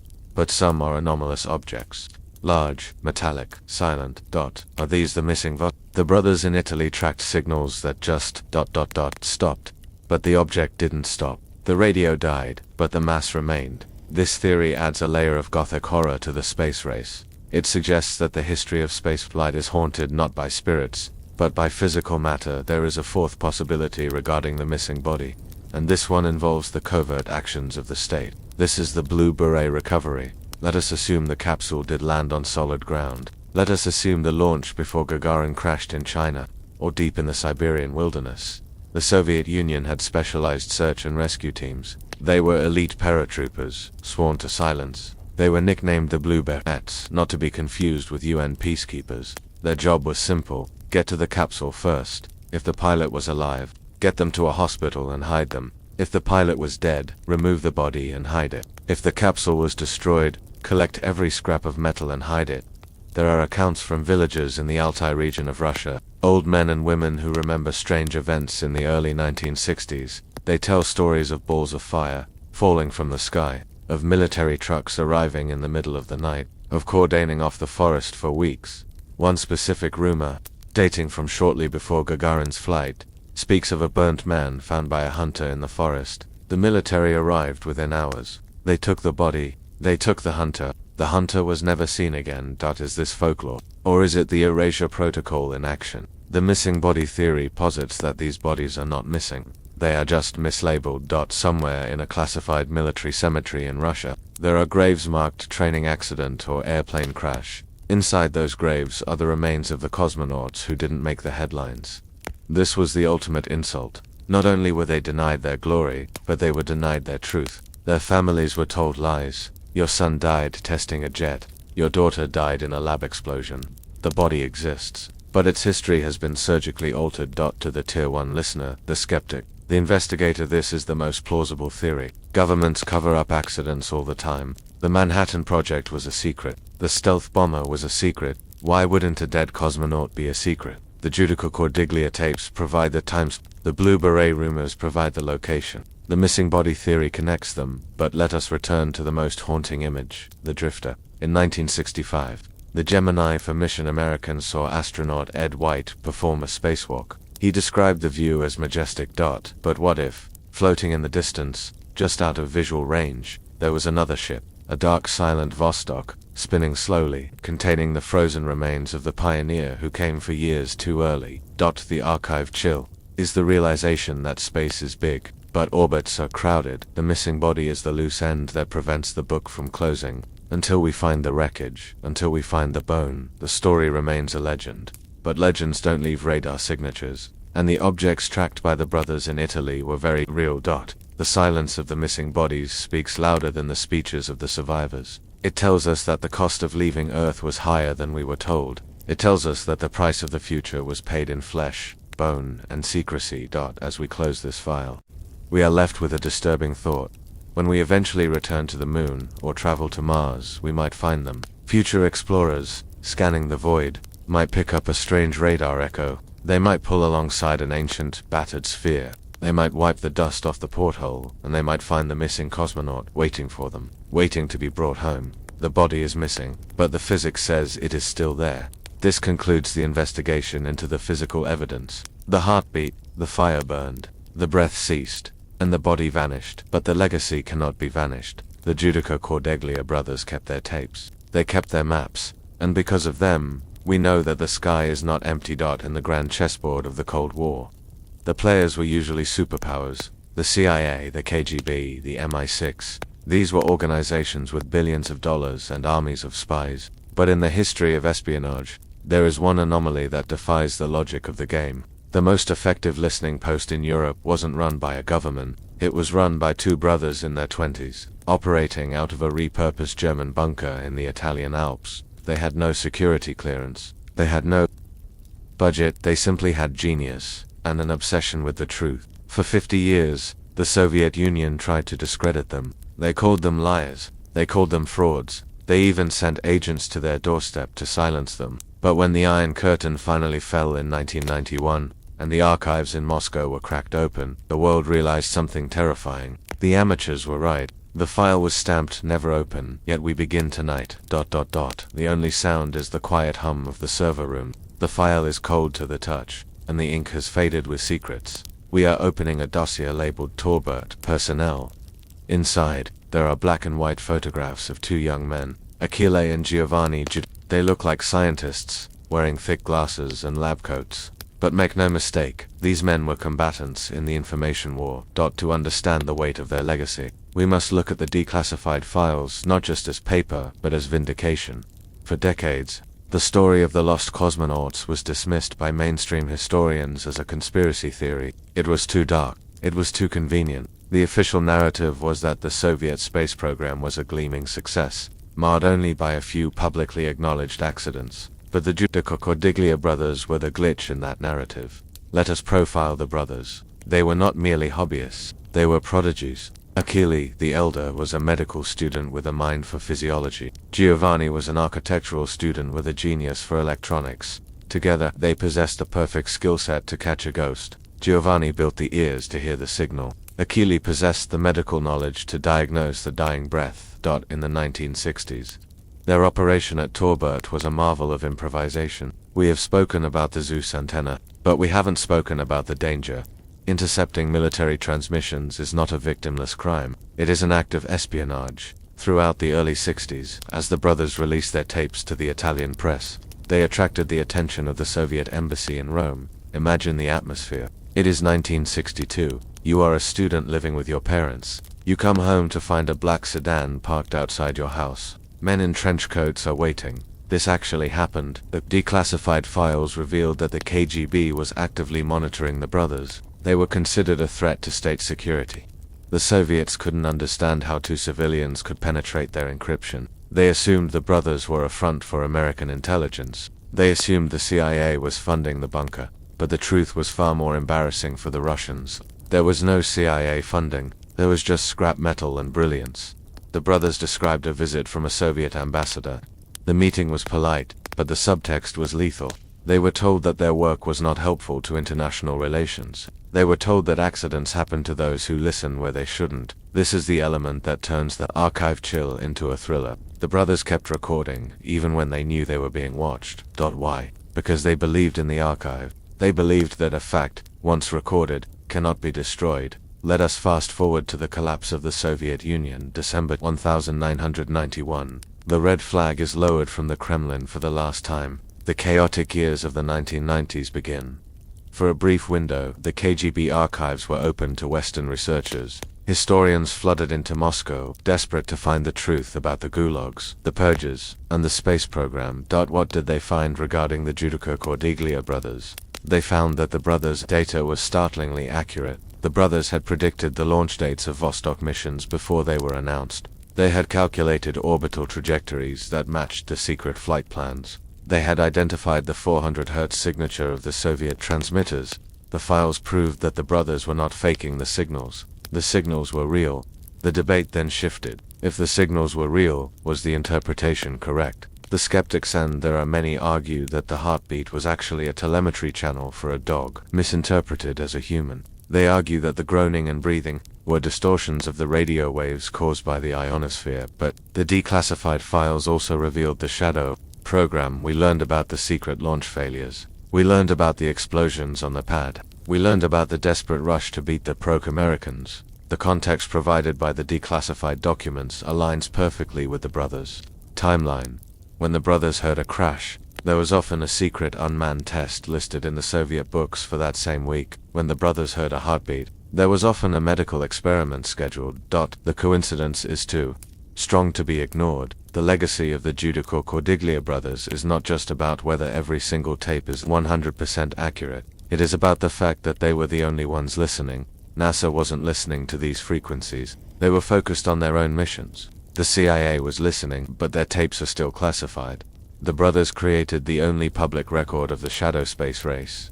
In their later years, the brothers became quiet legends. They participated in documentaries. They showed their old equipment, now gathering dust in a museum, but they never recanted. Achille passed away in 2015. Giovanni passed away recently. They took the final secrets to their graves, but they left behind the archive.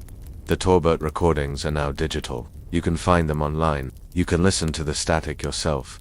And this leads us to the most unsettling realization of the declassified era.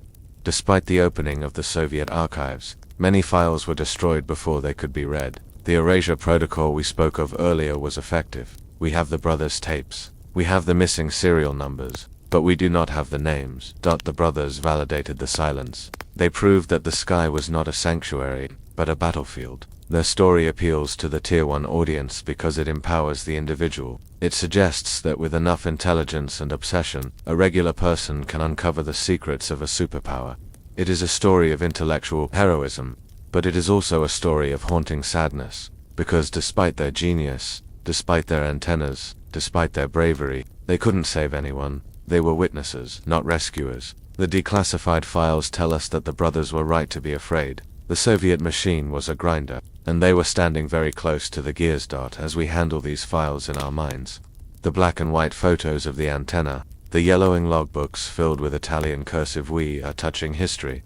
The brothers are gone now. The Soviet Union is gone. The Vostok capsules are rusting in museums or disintegrating in the Pacific. But the recordings remain. They are the black box of the entire 20th century. Let us examine the specific validation of the phantom signals in the post-Soviet era. One of the most chilling confirmations came from a former Soviet engineer who defected to the West. He spoke of the voice from the void. He confirmed that the spacecraft had a specific radio vulnerability. When the craft was in a tumble, the signal would modulate in a way that sounded like moaning. The Judica-Cordiglia brothers had described this exact sound 30 years earlier. How could two Italian students know the acoustic signature of a tumbling Vostok unless they had actually heard it? This technical detail is the fingerprint of truth. It is the piece of the puzzle that the skeptics cannot explain away. Furthermore, the declassified files revealed the existence of the Zond program. The Zond spacecraft were designed to fly around the moon. In the late 1960s, the brothers intercepted voice transmissions from a Zond craft heading to the moon. They heard a human voice calling out readings. For years, this was cited as proof that the Soviets sent a man to the moon and lost him, but the declassified files revealed a twist that is almost as strange as the theory. The Soviets did send a Zond craft to the moon, but it was unmanned. However, to test their communication systems, they placed a tape recorder inside the craft. The tape recorder played the voice of a cosmonaut reading out instruments. They wanted to test if the voice could be heard from lunar distance. The brothers intercepted this signal. They heard a man near the moon. They were right about the signal. They were right about the voice. They were right about the location. They were only wrong about the source of the voice. It was a ghost in a machine. This revelation does not discredit them. It proves their capability. If they could hear a tape recorder near the moon in 1968, they could certainly hear a dying woman in low Earth orbit in 1961. The equipment worked. The ears were sharp. The archive chill lies in the ambiguity. We know the moon voice was a test, but the fire voice, the heartbeat, there were no files found that explained those away as tape recorders. There were no documents listing simulated death screams. Those files remain missing, or perhaps, those files never existed, because the events were erased from the moment they happened. Brothers' legacy is a testament to the importance of the citizen archivist. In a world where governments classify the truth, it is up to the amateur to record it. The brothers were the first data hoarders. They were the first whistleblowers of the space age, even if they were blowing the whistle from the outside. As we look back at their photos to young men in cardigans, surrounded by walls of dials and wires, we see the innocence of the era. They thought that if they just recorded the truth, the world would believe them. They didn't realize that the world prefers a comfortable lie. The Judica-Cordiglia files are now a closed chapter. The bunker at Torbert is gone. The concrete has been reclaimed by the vines and the moss of the Italian countryside. The Zeus antenna was dismantled long ago, but in the digital realm, the tower still stands. Every time someone plays the recording of the lost cosmonaut on YouTube, every time a Reddit thread debates the SOS signals, the brothers are vindicated. They achieved immortality not by going to space, but by listening to it. This section of our story is crucial for the Tier 1 listener because it grounds the horror in reality. It tells them, you are not just listening to a scary story, you are listening to history that was almost lost. It validates the time they have spent watching the video. It makes them feel like they are part of the investigation. The declassified files do not solve the mystery, they deepen it. They strip away the easy explanations and leave us with the hard, cold facts of the recordings. The signal was there, the voice was there, the silence was there, and thanks to Achille and Giovanni, we are here to hear it. The ultimate definition of loneliness is not being alone in a room. It is not even being alone on a desert island. True loneliness is measured in altitude. It is the state of being physically separated from the entire human race by a vacuum that kills in seconds and a distance that cannot be crossed. In the history of exploration, sailors died at sea, and their bodies were claimed by the depths. Explorers died on mountains, and their bodies were claimed by the ice. But the lost cosmonaut occupies a unique category of the dead. They are the only human beings who have been denied the embrace of the earth itself. They do not rot, they do not fade, they simply wait, frozen in a moment of terror that has stretched into an eternity of silence. They are the watchers in the dark, circling our world like ghosts made of metal and ice. The file was stamped never open, yet we begin tonight. The only sound is the quiet hum of the server room. The file is cold to the touch, and the ink has faded with secrets. We are closing the heavy steel drawer of the Phantom Cosmonaut dossier. But before we turn off the lights, we must look up. We must cast our minds one last time into the black ocean above our heads, drifting in the void forever. It is a phrase that sounds like poetry, but it is actually physics. To understand the fate of the lost, we must understand the concept of the graveyard orbit. Usually, when a satellite dies, it is pushed out further, away from the busy lanes of communication satellites. It is sent into exile. But for the lost cosmonauts of the 1960s, if the missing body theory is true, their exile was accidental. Imagine the capsule. The Vost. It is a sphere of aluminum alloy, roughly 2 meters wide. It is scarred by the heat of the launch. It is pitted by It is dark. Inside, the systems have been dead for 60 years. The batteries drained in 1961. The radio tubes are cold. The air scrubbers are silent. There is no gravity inside the sphere. Everything floats. The dust floats. The checklist clipboard floats. And the pilot floats. This is the image that haunts the Tier 1 consciousness, the eternal stillness. On Earth, death is a process of decay. Biology breaks down.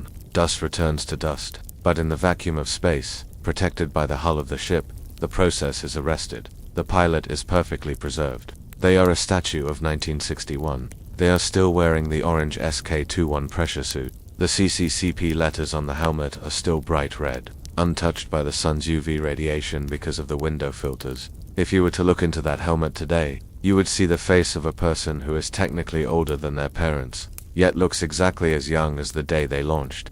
This is the archive chill in its purest form. It is the preservation of a secret in a jar of nothingness. Let us contemplate the view from that coffin. The capsule is likely tumbling. It spins slowly, perhaps once every minute. This creates a strobe light effect for the silent passenger. First, the window is filled with the blinding, unfiltered white light of the sun. It is brighter than anything on Earth. Then, the shadow, the blackness of deep space, the stars unblinking and hard diamonds. Then, the Earth. The Earth is the cruelest part of the view. It is blue, it is white with clouds. It is alive, it is right there. It looks close enough to touch. You can see the storms over the Pacific. You can see the deserts of Africa. You can see the lights of the cities at night, but you can never reach it. For the drifting cosmonaut, the Earth is a painting on the wall of their tomb. It is a reminder of everything they lost. The taste of water, the sound of wind in the trees, the warmth of a human hand, all of that is gone. There is only the spin. Light, dark, Earth. Light, dark, Earth over and over again. 16 times a day. For 60 years, that is 350,000 sunrises. 350,000 sunsets. And nobody watched them. The concept of forever is difficult for the human mind to grasp. We think in terms of lifetimes, but orbits are measured in eras. If the capsule is in a stable orbit, high enough to avoid atmospheric drag, it could remain there for 1,000 years. It could remain there for 10,000 years. Civilizations on Earth will rise and fall. Borders will change. The Soviet Union has already collapsed. The United States might change. The climate might shift, but the Vostok will keep circling. That is a time capsule that no one buried. When future archaeologists study our era, they will dig into the ground to find our plastic, our concrete, our bones. But the most important artifacts of the 20th century are not in the ground. They are in the sky. Imagine a historian in the year 3000. They launch a retrieval mission. They bring the capsule down. They crack the seal. The air that hisses out will be the air of 1961. The DNA inside will be the pristine DNA of the Cold War.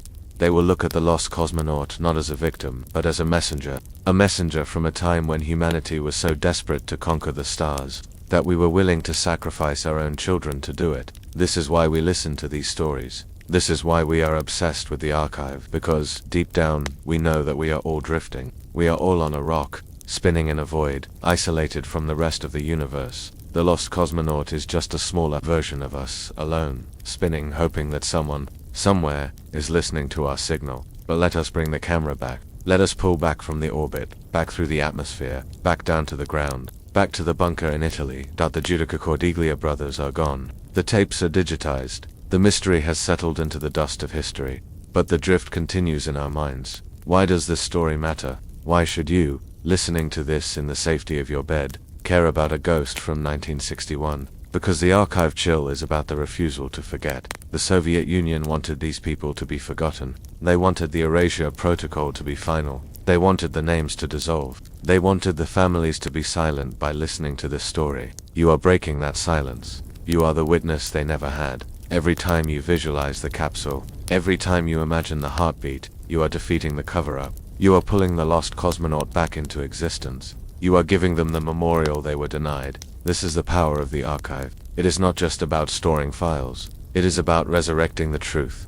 As we reach the end of this investigation, we must ask ourselves, what else is up there? The lost cosmonaut is just one file in the drawer, but the drawer is deep. There are whispers of other anomalies. The Black Knight satellite, an object that has been orbiting Earth since before the space age began. The Apollo 20 mission, the alleged secret, recovery of an alien ship on the dark side of the moon, the underwater US submerged objects tracked by the Navy at speeds that defy physics. The world is full of things that were stamped, never open. The server room is vast. The rows of cabinets stretch into the darkness. Each cabinet holds a mystery that is waiting for someone with the courage to open it. Are you that person? We have established a connection tonight. We have tuned our receivers to the same frequency. We have looked into the abyss together, and we have not blinked. The signal from the phantom cosmonaut has faded. The static has returned, but the search does not end here. There are other frequencies to scan. There are other tapes to decode. There are other ghosts waiting to speak. This file is now officially closed. The encryption sequence is resetting, but the archive never sleeps. We are already processing the next batch of data. We are decrypting the files from the deepest parts of the ocean and the darkest corners of the Antarctic ice shelf. If you want to be notified when the next clearance level is unlocked, if you want to be the first to hear the secrets that history tried to delete, then you must establish your link. Click the subscribe button. Activate the bell. Consider it your security clearance. Without it, the next transmission will remain encrypted. Without it, you will remain in the dark. Don't let the signal die. Join the archive. We will be waiting for you in the next transmission. Good night, and keep listening to the static.